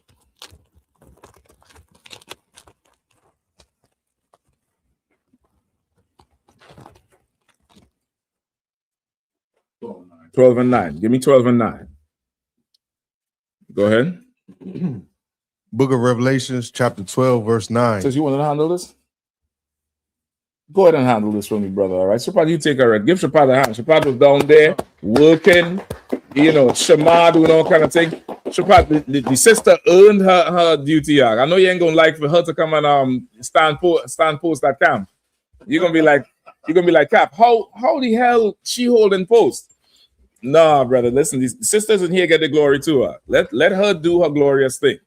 And here, sisters work, unlike the Christian church, where they sit and get filled with demons. In here, the sisters work and get appreciated for it and become valuable for it.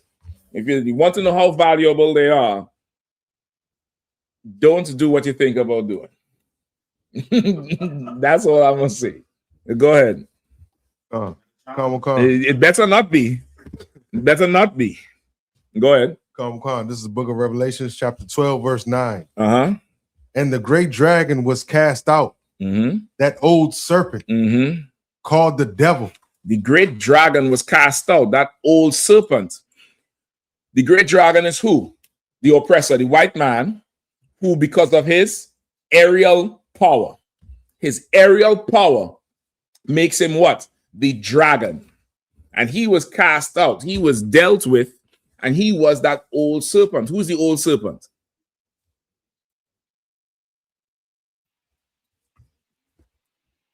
The serpent from the garden, sir. And who is that?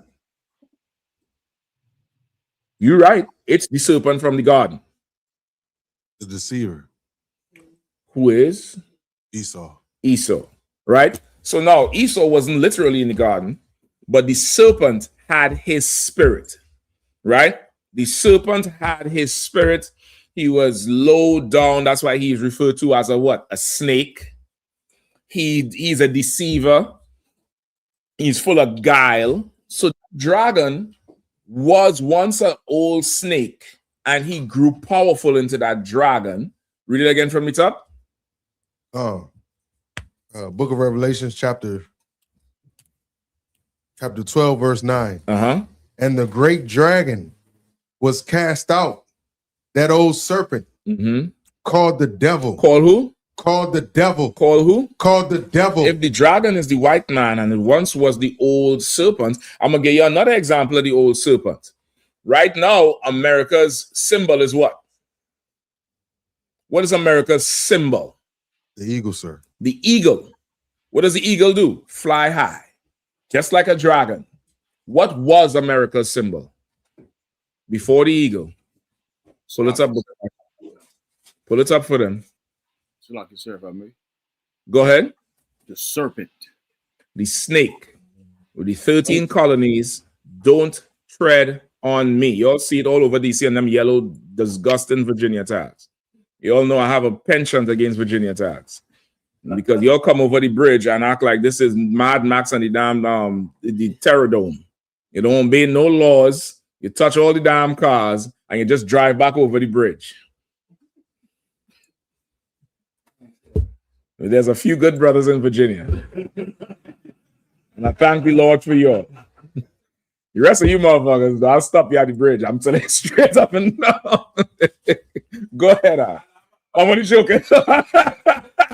I'm about to say, Cap, I just got my registration switched to Virginia, so damn. Yeah, damn, nigga. Shit, damn, Daniel. Right? So, where we at? Verse 9. Right? He's called the devil, that old serpent. America is the beast. That's dragon, that's snake. Who is the devil? The white man is the devil. Keep reading. That's right. And and Satan. He is the devil and Satan. Now, Jody, are you the devil and Satan? Is the devil and Satan the same? No, devil means deceiver, and Satan, you're called Satan because you follow Satan so much. You follow him so much, it's like you're like him. You're the same as him. So now let's go back to Revelation 20 and what is it, 10? Right, go ahead, read. Book of Revelations, chapter 20. We say 10. Okay, good. Keep your mouth shut, Jody. Go ahead. And the devil that deceived them was cast into the lake of fire. The devil that deceived them, that same devil who is now the dragon, who was that old serpent, aka the white man. And listen, Jody, if you think we're lying, Jody, I'm going to go out on a limb here. You all don't follow me on this one because I could be wrong. I'm going to go out on a limb here, Jody, and say you voted for Trump. Jody, please confirm if you voted for Trump. I already know he's going to say, yes, I did. Or he's going to say, it doesn't matter who I voted for. Something to that effect. Now, Trump lied to every one of you. Trump said no more wars. He's bringing the boys home. He just sent, 3,500 troops out there? They're planning on putting how many thousands on, what's the island? Krog. The island song like something from Grayskull. something from some old school cartoon, you know, got Battle of the Galaxy Monsters. You hear on Krog, them Iranians waiting to bury everybody on Krog Island. But you want to carry people down there. Trump deceived all of y'all. He told you no more wars. He told you $2,000 stimulus. I think he deceived me too with that one. I was looking for that motherfucker. I'm still looking for that shit. I'm still looking for it. Trump, you still have a short window to make it right by me. I still want the $2,000. Come on. He says he doesn't vote. Yeah, whatever. You don't vote anymore. You don't vote anymore. But Trump lied. He deceived the whole world. He was saying they bombed Iran and destroyed the Navy, right? So how was they able to shoot down that F-35, the unshootable, the jet that can't be detected? Nobody in the history of the earth ever shot the plane down. Iran shoot the shit down, and you all destroy the Navy and what? Somebody lying. Somebody lying. Trump lied to her. He deceived the world. He deceived the world. Election time, yeah, we're going to play for childcare. I believe we should pay for it. Man, we fighting too much wars. We can't pay for no goddamn childcare. Let the state handle that. He lied to you. Read 20 and 10 again. Book of Revelations, chapter 20, verse 10. And the devil that deceived them was cast into the lake of fire and brimstone. So you see, Jody, the devil that deceived them is you. You, the devil. You, the liar. Is that a little bit too much for him? I can put it out to him. You sure? All right, let me know, all right? You, the devil, Jody. You, the liar. You are the deceiver that deceived everybody. You told us this was Jesus Christ. You said this was Jesus Christ. You said Charleston Heston was Moses. Charleston Heston was Moses, and what's the Yul Brenner was Pharaoh. So the white man was the Egyptian and the Hebrew. The fuck is that shit up? What are we talking about? You lied to everybody. You just lied to us about every damn thing. You lied. The guy who's in charge of what's his terrorist intelligence? Kent? Terrorist counterintelligence. Just counter. Nothing. He doesn't do nothing with terror. Counterterrorism. Somebody look it up. The Kent guy. What's his name? David Kent? I forget what his name is. Something Kent. Is that the one that resigned, sir? The one that resigned, that stepped down and started talk about everything. He said since last year, June or July, they knew that Iran had nothing there to make nuclear weapons or enrich uranium or anything. He said there was no evidence and they had no reason to go into Iran. So Trump lied. He deceived everybody. You are the devil, Jody. You. That's who's the devil. You. You lie so goddamn much about everything. Every single thing. Go ahead, Bukwaj. It was he was the director of National Counterintelligence Center. National Counterintelligence. Counterterrorism. Counterterrorism intelligence. Just counterterrorism. Counterterrorism. I don't understand counterterrorism. I don't know what the hell that is. So more than likely he lying about that too. More than likely he's the terrorist. More than likely he's terrorizing everybody.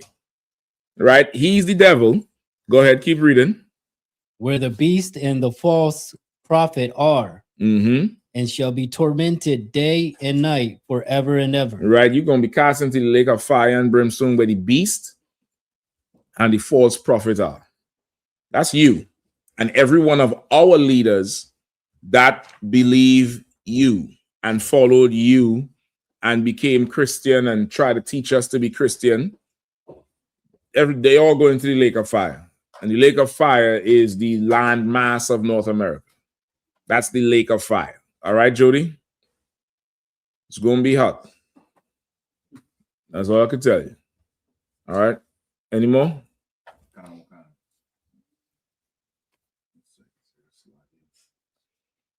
You'll give Ashapari my hand, brother.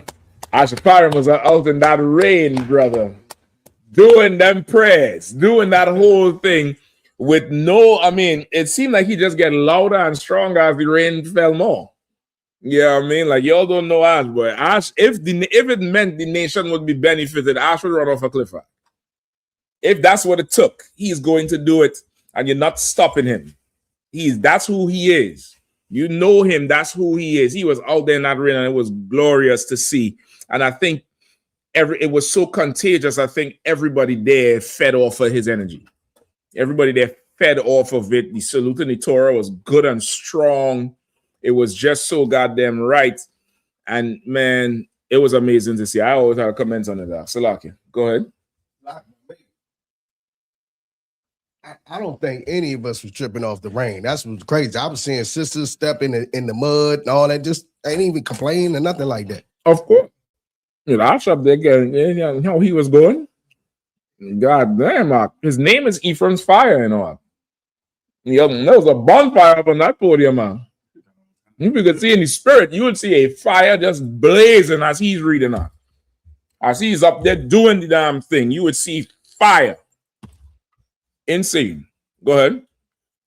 This from Officer I.S.U.P.K says, like, sir, the Hamite that got kicked out from trying to get into the Passover, Baba Shah. Can you comment on that, my Lord? What's the why? I mean, he tried to come in and he got put out. I mean, it's simple. He tried to come in. They say he's some YouTuber, some influencer or something. I'm sure he came there for content. He came there just like, you know, I've been to the UK a whole lot. People walk up to what do they call these people? No. It's in front of Buckingham Palace. The beef eaters. They call them beef eaters. The ones with the little furry hats. And they try to mess with them because the custom is that they can't show no emotion. And they just have to stand there. I once knew a brother that punched one of them. I ain't going to even go into the story. But they just have to stand there. And people go and film them for content and, you know, do stuff in front of their face to try to see if they could blink. Some people go stand up next to when they on the horse, right? And the horse will bite the fuck out of you if you don't know what the hell you're doing. It's like that. People go and try to have content with something. And this heathen wanted to have content. I guess he was in Houston or he's based in Houston. I don't really know. I've seen his face before, but I don't really know who he is. And I guess he came there. He had his men filming and he tried to prove something. Like, I don't know if he thought we weren't really about it. And I sit and I wonder, why would he think we are not really about it? Anybody knows why?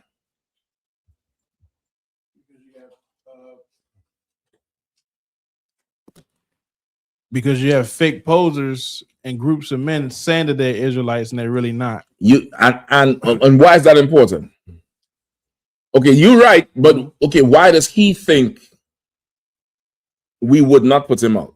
You want it, right? Because these other Israelites are not following God, not following God. And what they're doing when he show up? They're embracing him like a brother. Gets Here, love. Here, eat some food. This is called unleavened bread. Say Shabbat Shalom. Shabbat Shalom to the Hamite. And what's the thing for Passover? I forget how they say the happy Passover. But these fake Israelites will accept anybody. They're like a needy broad. Anybody who come up to the door, yeah, come in, Shabbat Shalom. This is not that type of place. We ain't thirsty for nobody. You come to the door, you getting inspected, and sometimes that door gets closed on you. Sometimes that door gets shut. What's wrong? I don't feel the love. No problem. There's a place that's gonna feel the love, and you're gonna feel them a whole lot. You could go there. This place ain't for everybody. This place ain't for everybody who is Israel. fuck you think a heathen gonna come up in here? Everybody who's an Israelite by blood can't come in here. A heathen gonna come in? So that's the long and short of it. If I could, sir. He showed up to get views, and we gave it to him. We gave him all sorts of views. He saw a view of the floor. He saw a view of the sun. He saw a view of the brother's wrist. He saw the elbow view. He saw all kind of views. I think he saw a view of his whole life when the thing just started. I think he saw a view of his whole life when everything just started. I'm gonna come to you, Shabbat. Go ahead, Warrior. No, I was gonna say on top of what you're saying, sir. Like the fake Israelites say, those other Israelites, they come hard. We don't come hard. Oh, got that video. Good night. Say they hard, but we don't come that hard with his gay ass. He ain't pause on nothing. As long as you know we do it harder than you, brother. As long as you know that. That's all I have to say. As long as you know whatever is being done, you're not gonna do it harder than us. Now let your nasty mind take you wherever you want. I could be talking about marching. Hell. Dumbass. Next question.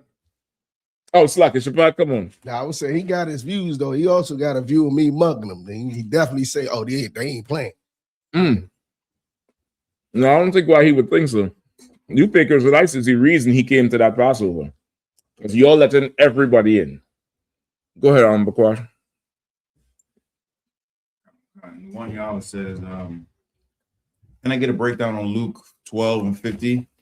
What's the baptism that Christ has been baptized with? Luke 12?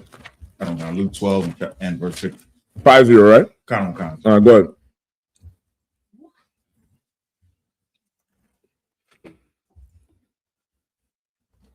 This is the book of Luke, chapter 12, verse 50. But I have a baptism to be baptized with. Start at 49. Come. The book of Luke, chapter 12, verse 49. I am come to send fire on the earth. And what will I? If it be already kindled. But I have a baptism to be baptized with. And how am I straightened till it be accomplished? Suppose ye that I am come to give peace on earth. I tell you, nay, but rather division. For from him. Hold on, I'm gonna get it to him. This baptism, this is Christ speaking like a Judite would speak. Talking and shit. Read 49. Don't think baptism like religious baptism. Just read 49 again. Come. I am come to send fire on the earth. And what will I? If it already be kindled. What does that mean? Give me the first line. I'm come to send fire on the earth.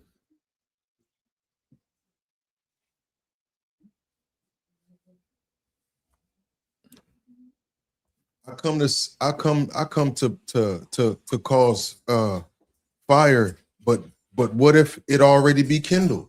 What if it's already the dragon already came in some destruction? Like if I could, you tell me, you asking me about the damn thing.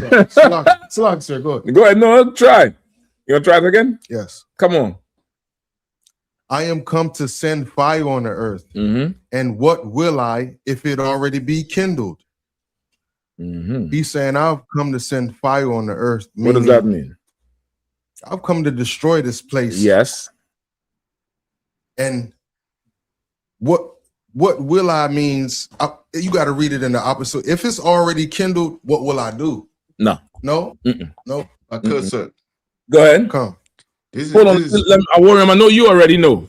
Let me get somebody else who may not know. Izan? Like, sir, so like the brother was saying, he came to destroy this place. but it's already destroyed. So what is there to destroy but to like really save people? Wake up. You right in the first part, not the second part. Young man here. Pass him the mic. What is he saying? Salakia, sir. Is he saying pretty much if he's coming to destroy the earth and it's already destroyed, who would need to be saved type of thing? No. This, I think the English is what beating him. All right. Come on, man.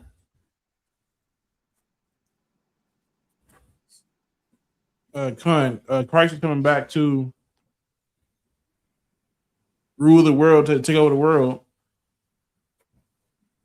to start this revolution for blacks and Latinos and American Indians. But what if the brothers here already started spreading the truth and raising the truth? Okay. Oh, you on it, but then you started talking about the truth. This was a little more carnal. This is straight up carnality. Go ahead, warrior. Come on. This is such Judite speech. I'm trying to tell you. This Judite speech right here. This is some Judite shit right here. You ought to be a Judite. I mean, I don't understand. Shabbat, what's going on? Because what's up? What's up? Y'all, what's going on? Y'all false flagging. That's what is going on. Hold on. Because say he knows what it is. Come on. Let me hear it, Because. Yeah, if I could, I just want to change one word for them. They're gonna get it, sir. Go ahead. Change the word. Okay, read it one more time. Salaki. Whoever was read it. Book of Luke, chapter 12, verse 49. I am come to send fire on the earth, and what will I, if it be already kindled? Change that word kindle to lit. See? Change the word candle to lit. There we go. The Judites, the Judas in here. She's familiar with popping shit out. She's like, yeah, I know exactly what the fuck that means. Right? Read it one more time as an officer warrior saying, and change kindle to lit. Come. I'm come to send fire on the earth. And what will I, if it already be lit? You get it now? Kindle means to start. If somebody say go kindle a fire, you not burning the place down. You doing this with 2 stones. And then getting down and putting stuff on it, you starting the fire. He's come to send fire on the earth. But what will it be for him if somebody starts it? Imagine you having a party, right? Party is yours. You was just at the black party, right? Everybody in here? Get the black party. Yeah. Everybody in here was at the black party. Boy, because we're doing something in DC, boy. You had the black party. How would you all have felt if you all came into the black party and there was no music? And, you know, the plug to the DJ turntable is unplugged. The lights is off. The drink's there, but ain't nobody pouring nothing. And you had to go plug it in. How would you feel? Would you do it? You would do it, but it's different when you're out the street. When the GPS says turn left into Player Street, and you hearing Vibes Cartel or the OT, the Mexican OT, and you hearing that shit coming through, and you seeing everybody's drinks, and you're pulling in the parking lot. You like, oh, this shit lit. Come on, man. Now, what will it be if this shit is already lit? But imagine you had to come in there. All right, yo, come on, go plug that in. Go bring the drink. The vibe is dead. He's saying, what will it be if this is already lit? Oh, wait. He ready to get it on. You understand? He come to set fire on here to destroy this place. What if the destruction already started? What if it's already started? Good night, Irene, boy. It's going to please him. Keep reading.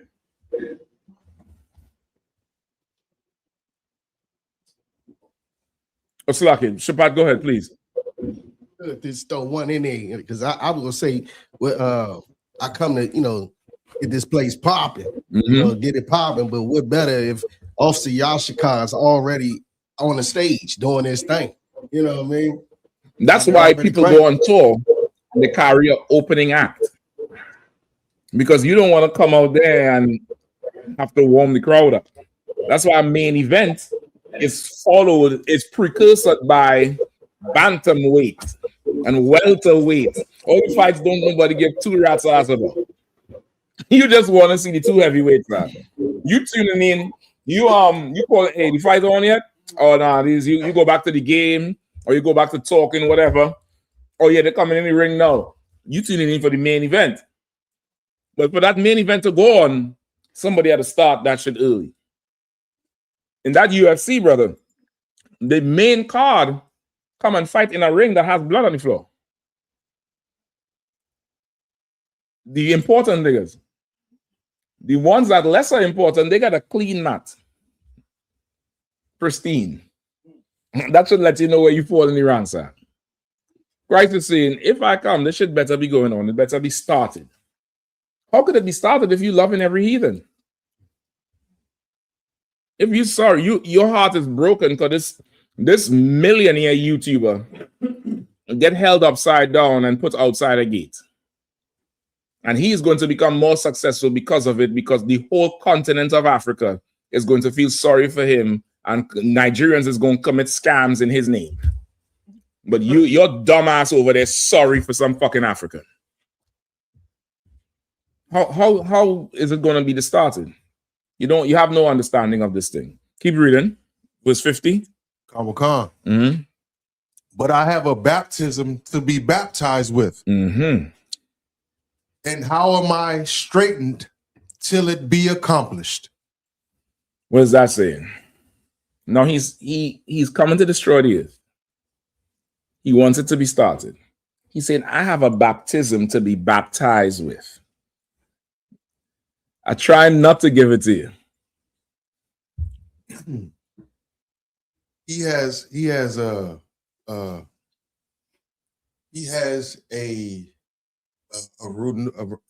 in coming to destroy. He's gonna. A baptism is a renewed spirit, sir. I think baptism. I'm gonna give it to you. Dipped. He said, come on. The baptism is going to be the blood, and how am I straightened if till it be accomplished? I will not. My job is not done until the baptism is fulfilled. I got some blood to shed, nigga. Correct. And how will I be distressed and angry until this shit get done? That's Christ, Doc. Oh God. This is you telling me this is him? Nah. You go eat some ice cream, nigga. Go eat ice cream. Christ has a baptism. Remember, the Bible said his vesture looked like it was dipped in blood. He has a baptism. He said, what does he say? I have a baptism to be baptized. That's some nigga shit. I have a drink that needs to get drunk on.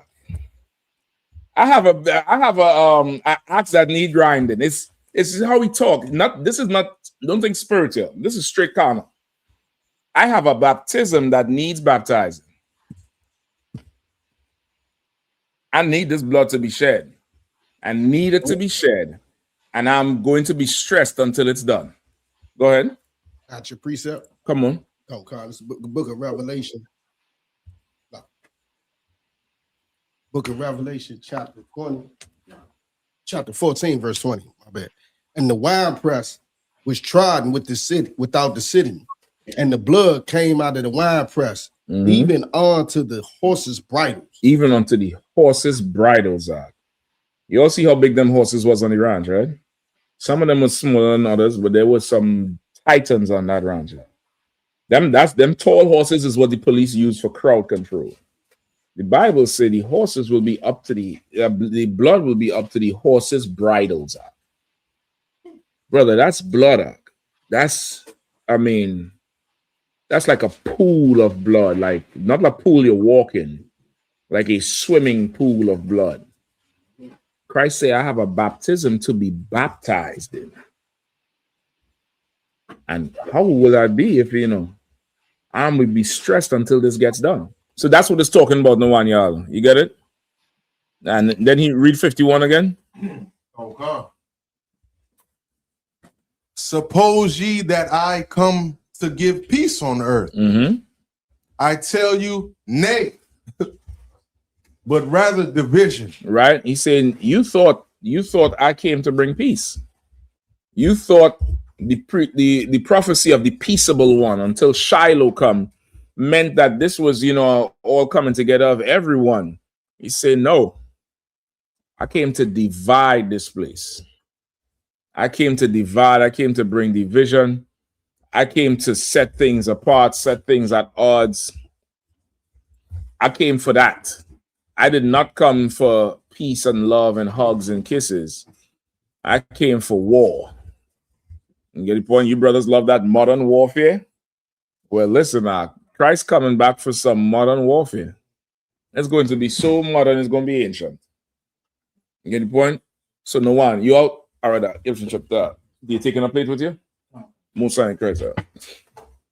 All right. Any more? Come on. This is from Wendy Kirkland. It says, do you believe Jesus is God Almighty? And then goes on a bunch of ramblings. Rambling like what? Tell everybody why God calls the earth his footstool and his resting place. If you know, if you know why. Joe says, do you want to enter into God's resting place? God appeared to Abraham in body that Abraham could see with his own eyes. You don't believe God came down. Okay. Anything else? What else she say?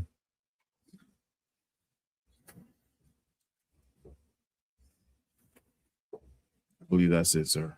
Okay, what's her name again? Wendy Kirkland. Wendy Kirkland. What was her question?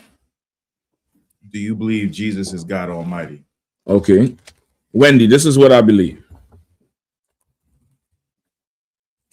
Get me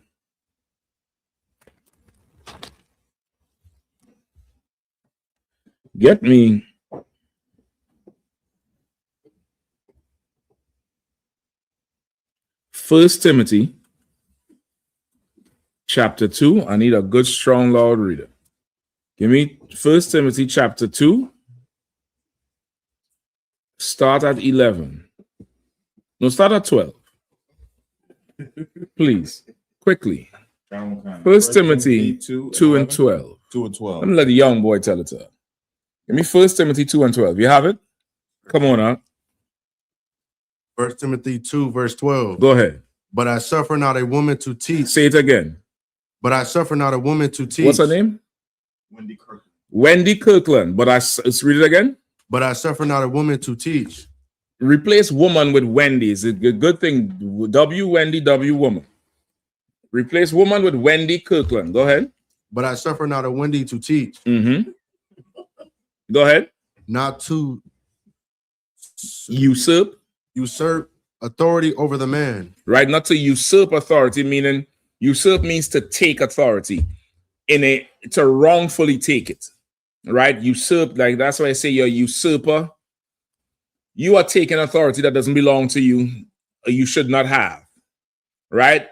The Bible says, I suffer not a woman to teach, nor to usurp authority over a man, Wendy Kirkland. The Bible also says one more thing. Go ahead. But to be in silence. But what? But to be in silence. But to what?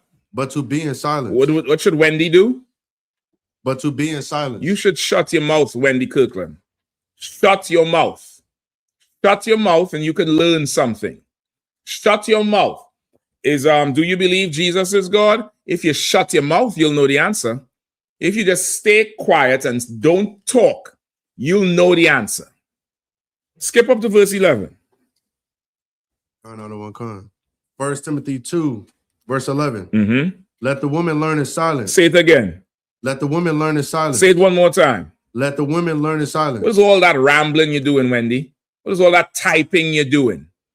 Your hand's good and strong to type. Go make some biscuits and feed that man that you're complaining about every single day. Read it again. Let the woman learn in silence. Go ahead. With all subjection. Yeah, you should shut your mouth a lot more than you talk or type. You should shut your mouth more, and you should yield a lot more. You don't want to yield. You think you're a boss bitch, Wendy. You think you're a badass boss bitch. Not in here. Not in here. In here, you are going to be sweet and kind and learning the things that matter for a woman to learn. What is important for a woman to learn in here? And by extension, life.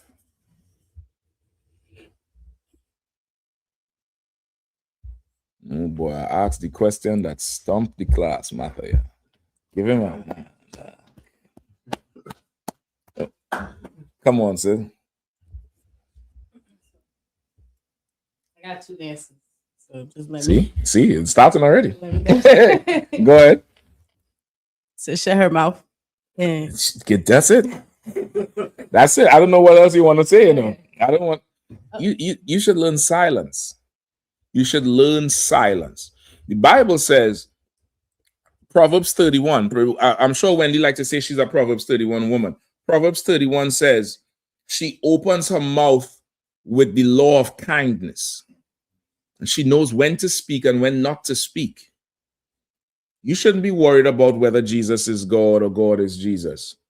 Your man is your Lord. That nigga who laying in the bed with you, that's God to you. Go ahead, sis. Come on. Salakia, sir, that was my second answer. Oh, shit. Give her a hand. Now, you could say that after I said it, so we'll never know if you change your answer or not. You know what I mean? But listen, I know you'll never do something like that. You good to go. You get the point? Yeah, Wendy, you have a lot to learn. Don't come in my class typing a paragraph. You see these here? You see these here, Wendy? 2 years ago, I didn't have this. I had the pictures to prove it. It's from people like you. You're all stressing me the fuck out. Don't come in here typing a paragraph. Be very succinct. Ask a question and be sincere to hear the answer, or else shut your mouth. If there's one parting gift I can give to you, that your husband will love you and kill a city for you, shut your mouth. Shut your mouth. That's all. You do that enough, you are going to learn control. You're going to learn when to speak. You're going to learn what to say to make it impactful and powerful. You women always talk about, he doesn't talk to me. We don't talk about my day, because you're always talking. You want to be the type of sister where you control yourself so much, he's asking you to talk. Tell me about your day. Nah, you don't want to hear about, come on, baby, tell me about your day. What happened? Tell me about that girl on your slavery and something. He wants to hear you talk, because you don't just run your mouth because you think you know it all. There's no nigga. You'll ever hear Melania talk? I think you only heard her talk once when she gave that horrible speech recently. Before that bitch was silent. Silent, and Trump, that's his longest marriage, I think. I think he ain't been married longer than that ever, and he's a devil. He's a devil, and he likes silence. What do you think a righteous man wants? Wendy, what's her name, Kirkland? Shut your mouth. Stay quiet. Stay quiet, and you learn the mysteries of if Jesus is God. You learn it. Next question. Oh, she typing still? No. Oh, she better not. She better not. Come on. That was his longest marriage. His second longest was 15 years. This one, 20. Yeah, of course, because Melania don't say shit. The most she ever do is pull away from him. You remember she did that in the first term? He tried to hold her hand and she pulled away. And she learned her lesson now. She learned her lesson. I don't know what he did to her, but she learned her lesson. You get the point? Now she have a Netflix special because she quiet. She ain't talk for 8 fucking years. Now she on TV talking. Wendy, shut your mouth, girl. What's going on? You're wasting. Shut your mouth. You'll get a Netflix special. You'll get to make speeches in front of United Nations. But you want to come in here and run your mouth and talk? Nah. That bed cold. I know that. That bed is ice cold. It's cold. There's an ice box where your bed used to be. It's cold because that nigga ain't laying in it. Because of your mouth. Shut your mouth. You'll get a man. Yeah, white corsage. Shut your mouth. Come down to the black party. And ask for my shot.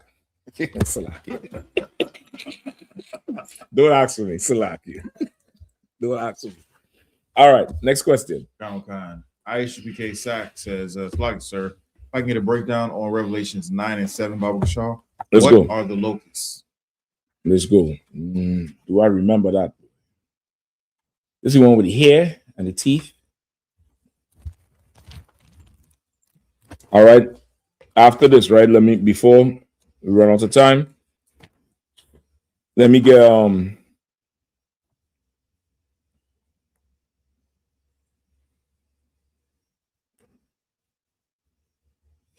go ahead and read. Revelation chapter 9, verse 7. Mm-hmm. And the shapes of the locusts were like unto horses prepared unto battle.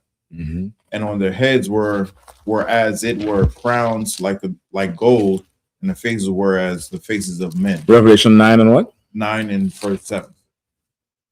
You go ahead. Keep going or read from the top. No, go ahead. Verse 8. And they had hair as the hair of women, and their teeth were as the teeth of lions. And they had breastplates, as it were breastplates of iron, and the sound of their wings was as the sound of chariots of many horses running to battle. Okay, these I believe is the armies of the heathen, you know, or the white man. Hold on. Bear with me.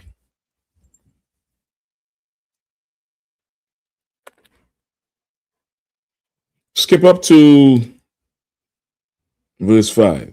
No. Hold on. Skip up to verse. You can start at 1 and go down to 3. Revelations 9 and 1. Mm-hmm. And the fifth angel sounded, and I saw a star fall from heaven unto the earth. Mm-hmm. And to him was given the key of the bottomless pit. Mm-hmm. And he opened the bottomless pit, and there arose a smoke out of the pit, as the smoke of a great furnace. And the sun and the array were darkened by reason of the smoke of the pit. Mm-hmm. And there came out of the smoke locusts upon the earth, and unto them was given power, as the scorpions of the earth have power. The scorpions of the earth have power to do what? Kill with the poison. The locusts of the earth is the armies. That's like what's going on now. It's just armies everywhere. And they're coming out and they're killing. Right? Keep going. And it was commanded them that they should not hurt the grass of the earth, neither any green thing, neither any tree, but only those men which have not the seal of God in their foreheads. Right. So they would not hurt the green thing or the tree, meaning the young tender plant, meaning that new man or woman who comes out of the world into the truth. You start fresh. You start as this new thing.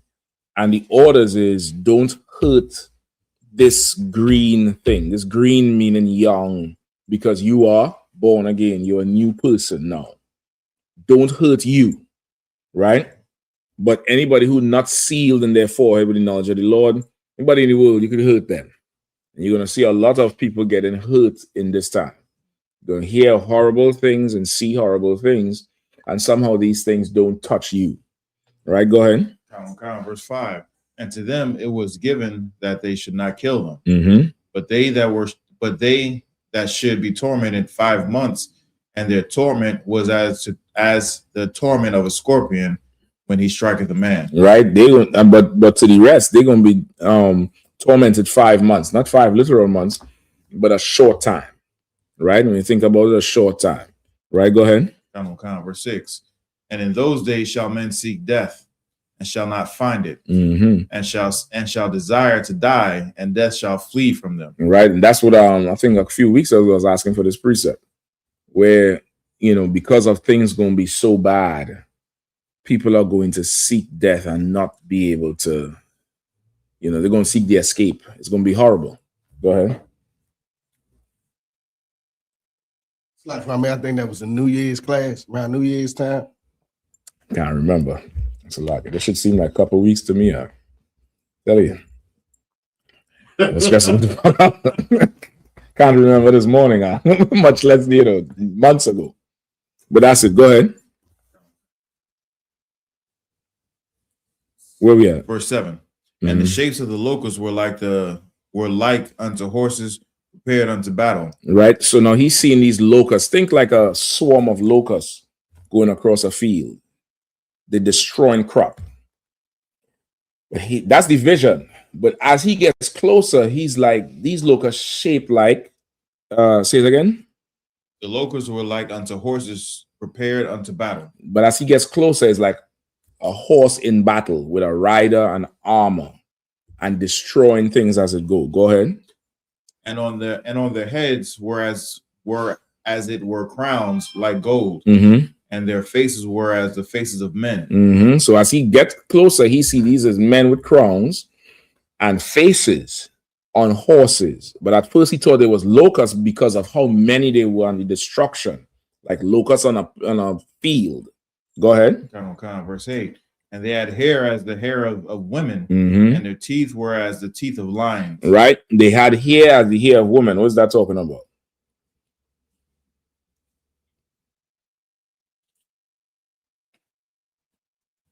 Long hair. Don't think length, because men have long hair too. I'm sure you. That's some hang time. Right? Hair as woman. Think about a woman's hair. What do you see when you see a woman's hair? Feminine, which to a man is attractive. Like what you see in here looks attractive. You get the point? This is them in all the glory and power, and it's just you awestruck by it. You seduced by this thing here, like who could resist this army? This is just, damn, look at that. Look at how they are. They're just glorious and beautiful. You get the point? Go ahead.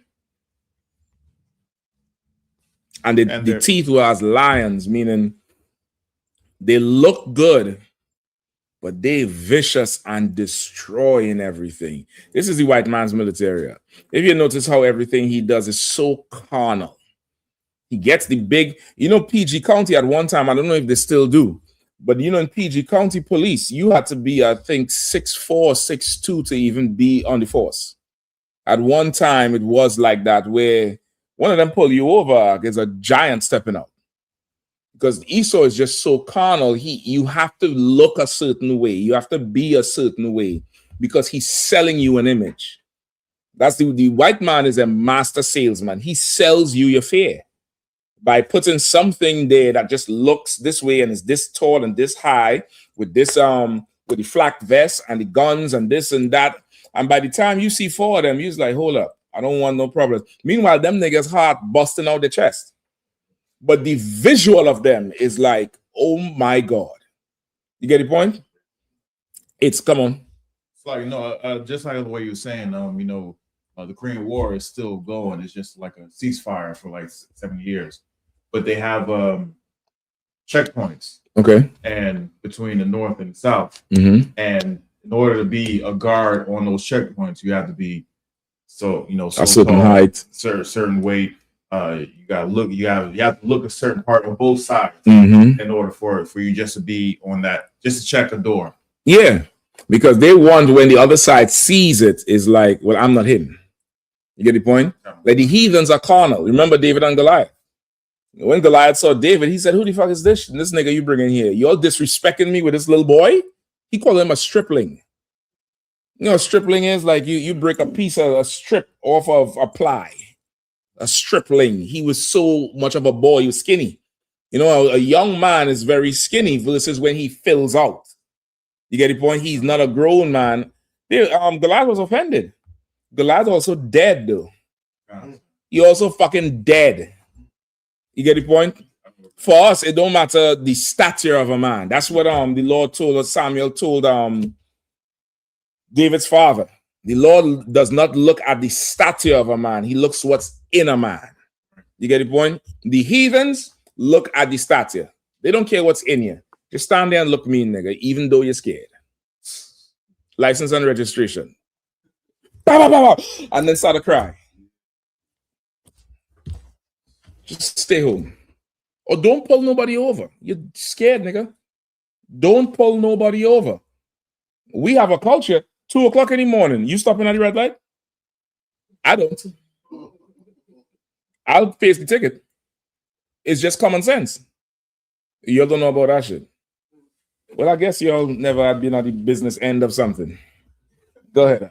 We used to know somebody. Listen, I know the nigga. He here today.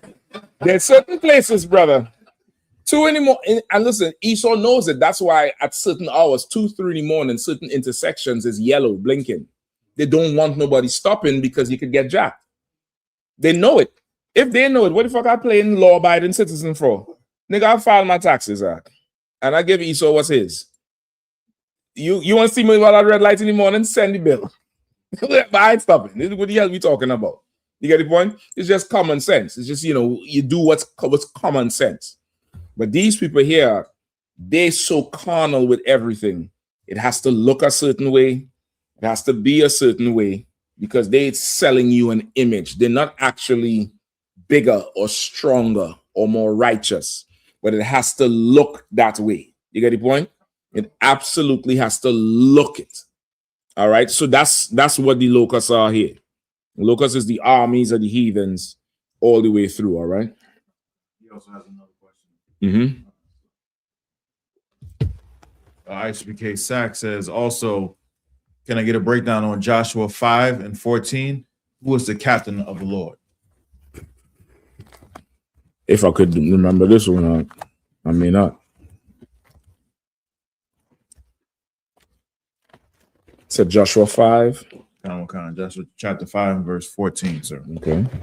Joshua 5 and 14. And he said, nay, but as captain of the host of the Lord am I now come. And Joshua fell on his face to the earth and did worship and said unto him, what saith my Lord unto his servant? I believe this is when he braced the angel, right? Joshua 5 and what? 5 and verse 14. Okay, what is this question? Who is the captain of the Lord? I read it again. Joshua 5 and 14. And he said, nay, but as the captain of the Lord of the start at 13. Verse 13. And it came to pass when Joshua was by Jericho that he lifted up his eyes and looked and beheld. There stood a man over against him with his sword drawn in his hand. And Joshua went unto him and said unto him, Art thou for us or for our adversaries? Joshua see a man who had a sword drawn out. And Joshua went to him and said, which side you on? So if he said he was for the adversaries, what was Joshua going to do? He would have started the baptism. Joshua had a baptism that need baptizing. He would have started the baptism right there. We can't hear it? Don't worry about it. Go ahead.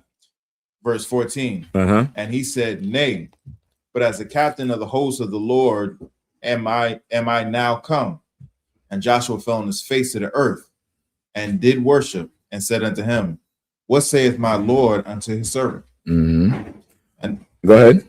And the captain of the Lord's host said unto Joshua, loose thy shoe from thy foot, for the place whereon thou standest is holy. And Joshua did so. Okay, and his question was, who is the captain? Okay, this here is an angel of the Lord that appeared to Joshua, right? You know the precept where it says, be careful when you entertain strangers, for some have entertained angels unawares. An angel don't come to you like, floating half naked with his hands out like, my child, come to me. An angel don't come to you like that. An angel comes to you in the form of a man.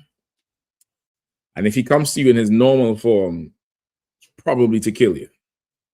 If he comes to you normally how they look, it's probably to put you down. You're not going to live to tell the story. You're going to see how one look, but who the fuck you going to tell? That's it. You get to see one, that's just that. This was an angel of the Lord that came. And Joshua approached him like any man on Shema. You get the point? Like Israel, we don't play about security. And that comes from the Bible. That's why when you come before the priest, you have to state your registry. Because if you can't name your father, you dying. You ain't getting carried out upside down like, wild game like that Hamite did. On the spot, you dying. You see the priest would hold the staffs. Some brothers have swords. But when you come before the altar, they draw the sword.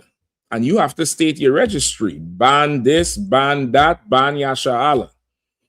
And if you don't, you also had to carry a staff with your family name around the top, from Adam to who's Adam's sons? Seth, Adam, Seth, all the way down to Noah, Abraham, Isaac, Jacob, Israel, Jacob/Israel, whichever tribe you from, and all the forefathers down to you. That's like your ID card.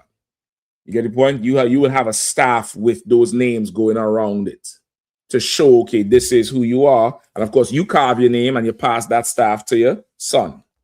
You understand? You come before Israelite and you can't state your registry. You gone. You gone.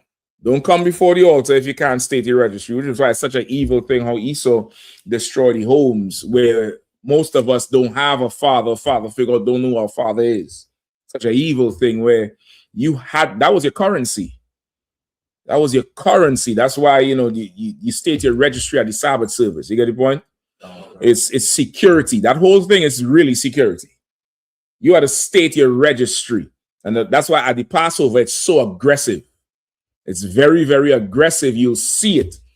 You'll see the brother march up, state your registry, and they draw the sword or pull the staff. And he had to go in at Mariam Shabbat and say his registry out loud for everybody. Because if he's not one of us, he had to go. And if you think that's far-fetched and we're carnal or barbaric or violent, go in the U.S. Senate right now.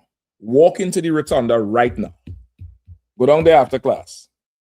Before you do, just call and tell your family who you want your possessions to go to.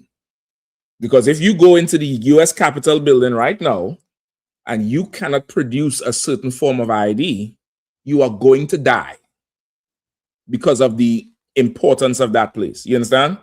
So don't think we extra or we just barbaric or violent.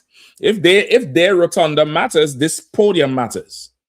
That door matters, these chairs matter. You understand? It's the same thing, and it's our culture. So he came there, they was in war.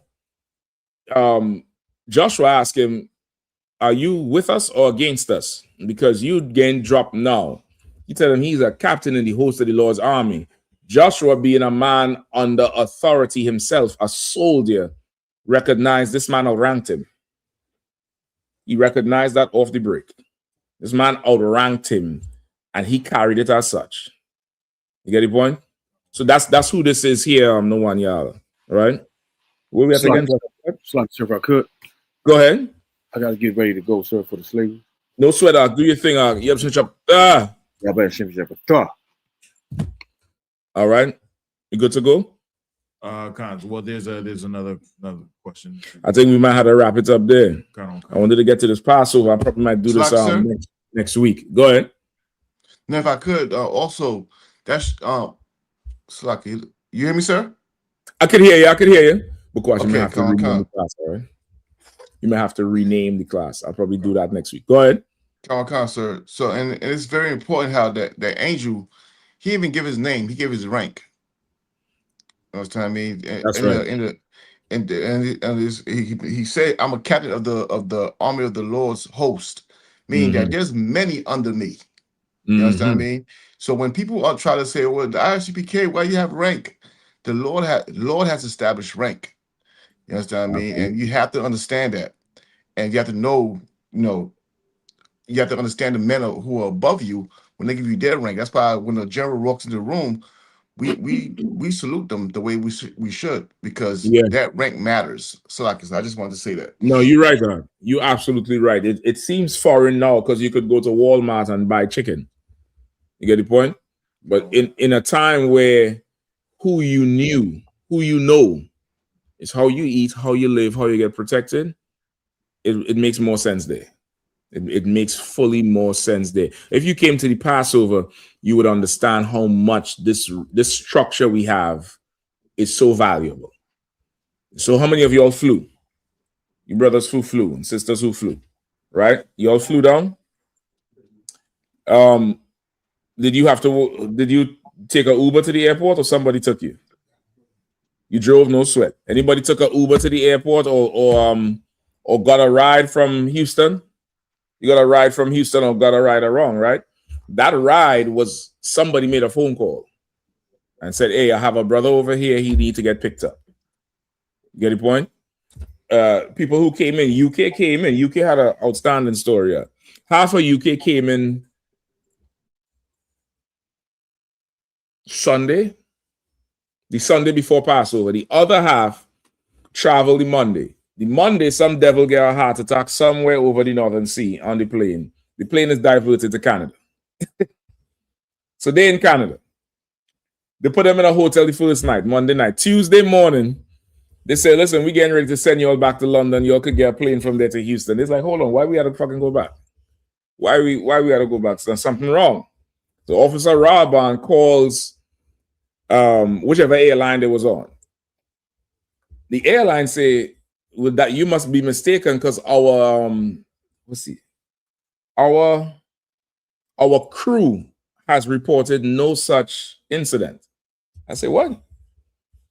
And Raban gets to recording them on the damn phone with the video and all that type of shit. He said, well, listen, if the crew ain't reported and this whole thing is made up, why am I in Canada from London if this shit is made up? By the next morning, they worked the whole thing out and send them back. They was going to send them back to London and not even worry about sending them to Houston. They was just going to destroy everybody's, plans and whatever is whatever. Now, how does this even happen? Because I believe he was the highest ranking man there. He called who he has to report to, which was the other brothers in the UK who was already in Houston. They call up, the report get made, a decision is made, and that decision goes down the chain right back to Raban, and he executes. Rank is so important. You don't even have to think. You just report what's going on. Somebody else could do the thinking for you. You don't even have to stress it. You report it up, some. All right, go left. And you just go. Go down the street, you're going to meet two brothers on the corner. Tell them I said, take your so-and-so. General so-and-so, Captain so-and-so told me to let you all know to take me down to that spot. All right, jump in, Ark. I don't know you. You don't know me. You don't even know if I'm going to slit your throat. But you don't have to worry about that shit when there's rank and order. Now, if you're in Sakari, you might end up with a butt plug. Your choice, though. It's a free world. It's a free world. It's your choice. You might like that type of thing. I don't know. Whatever floats your boat or not. With that, pass the class over to priest and officer.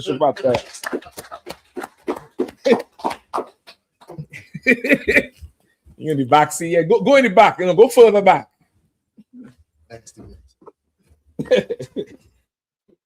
I.S.U.P.K security announcements. Meet I.S.U.P.K out of 1 West, 125th Street, Harlem, New York, under Commander General Yahanna.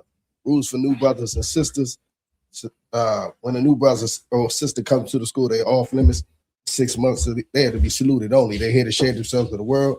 After 6 months, if a brother or sister has an interest in a particular person, he or she must get permission from the head to speak to a brother or sister. There's another 6 months in which the brother or sister will court each other. After the 6 month period, the brother or sister will get permission from the head to speak to each other. There's another 6 months in which the brother or sister will get permission from. I'm throwing on. Don't let that fading, or you'll reprint that if it's fading. That announcement is paramount. Passover has passed. I made it was crazy. It's Tuesday in the class. I ain't have it. I had to read it from memory. Listen, maybe don't look at it. Just read it. Just recite the goddamn thing. After that 6 month period, the brother says we'll get permission from the head to marry tithes, which is a commandment. Listen, that got to be one of the hardest things to follow in here. Don't talk to her. Don't talk to him, and go to him and him alone. I think them is the two that beat everybody up. Matthew 18, and don't go in her inbox. I think that's the kryptonite. I know what to do if I need to set you all up. I know exactly what to do. Go ahead. Tithes was the commandment. I'll line you up good and proper. This is the book of Numbers, chapter 18, verse 21. The book of Malachi, chapter 3, verse 8 through 10. Means 10th in Hebrew and it's pronounced I.S.U.P.K. 10% of every penny of any increase the Lord gives you, give it to the treasury department or teacher. Priest fund, free will offering for priests, not mandatory, whatever amount you would like to give. Upcoming holy convocation. So, yeah, this is the closing of the Feast of Unleavened Bread. Concert.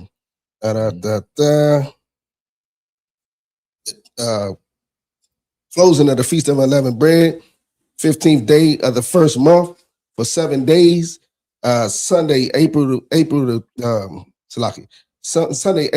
6th until Sunday, April the what's that? It's a different drink. Say the 20th. It's April 12th. April 12th. April It's a 12th. Sunday, April 12th. So far, I know what's going on now. Come concert. Yeah, call Vision works tomorrow. It's telling my sense. Trust me. They know me up in there because I talk about how y'all stress me out. Go talk to them, bro. Come concert. 2026 sundown. You know what I'm saying? You'll find this in the book of Exodus. Yeah, this is getting blurry. I read it. You left your eyesight on the field. Yeah. Exodus. Hey, listen, man. Pay your tithes. Don't talk to the broad until she get 6 months. And even when she get that 6 months, you just talk to her camp leader first, all right? The closing of the unleavened bread is this Sunday. We're going to be in Baltimore, more than likely. Y'all stay tuned. We're going to rock there and go up. If you want to be a trooper in the school, wear all black, starting with black boots, black pants, black shirt, black headband, and scarf. And with that, come on. I say I might. Don't worry. Y'all think I'm old? I can't remember shit. Y'all, you the only one who remember? Hell. Go ahead. We have a courtesy salute to the teacher. Men of Israel, Mom Shabbat. Yahanna. God give him a time. So, which means a turn. Teaching you understand. We're going to give a courtesy salute to the sister. Men of Israel, Mom Shabbat. God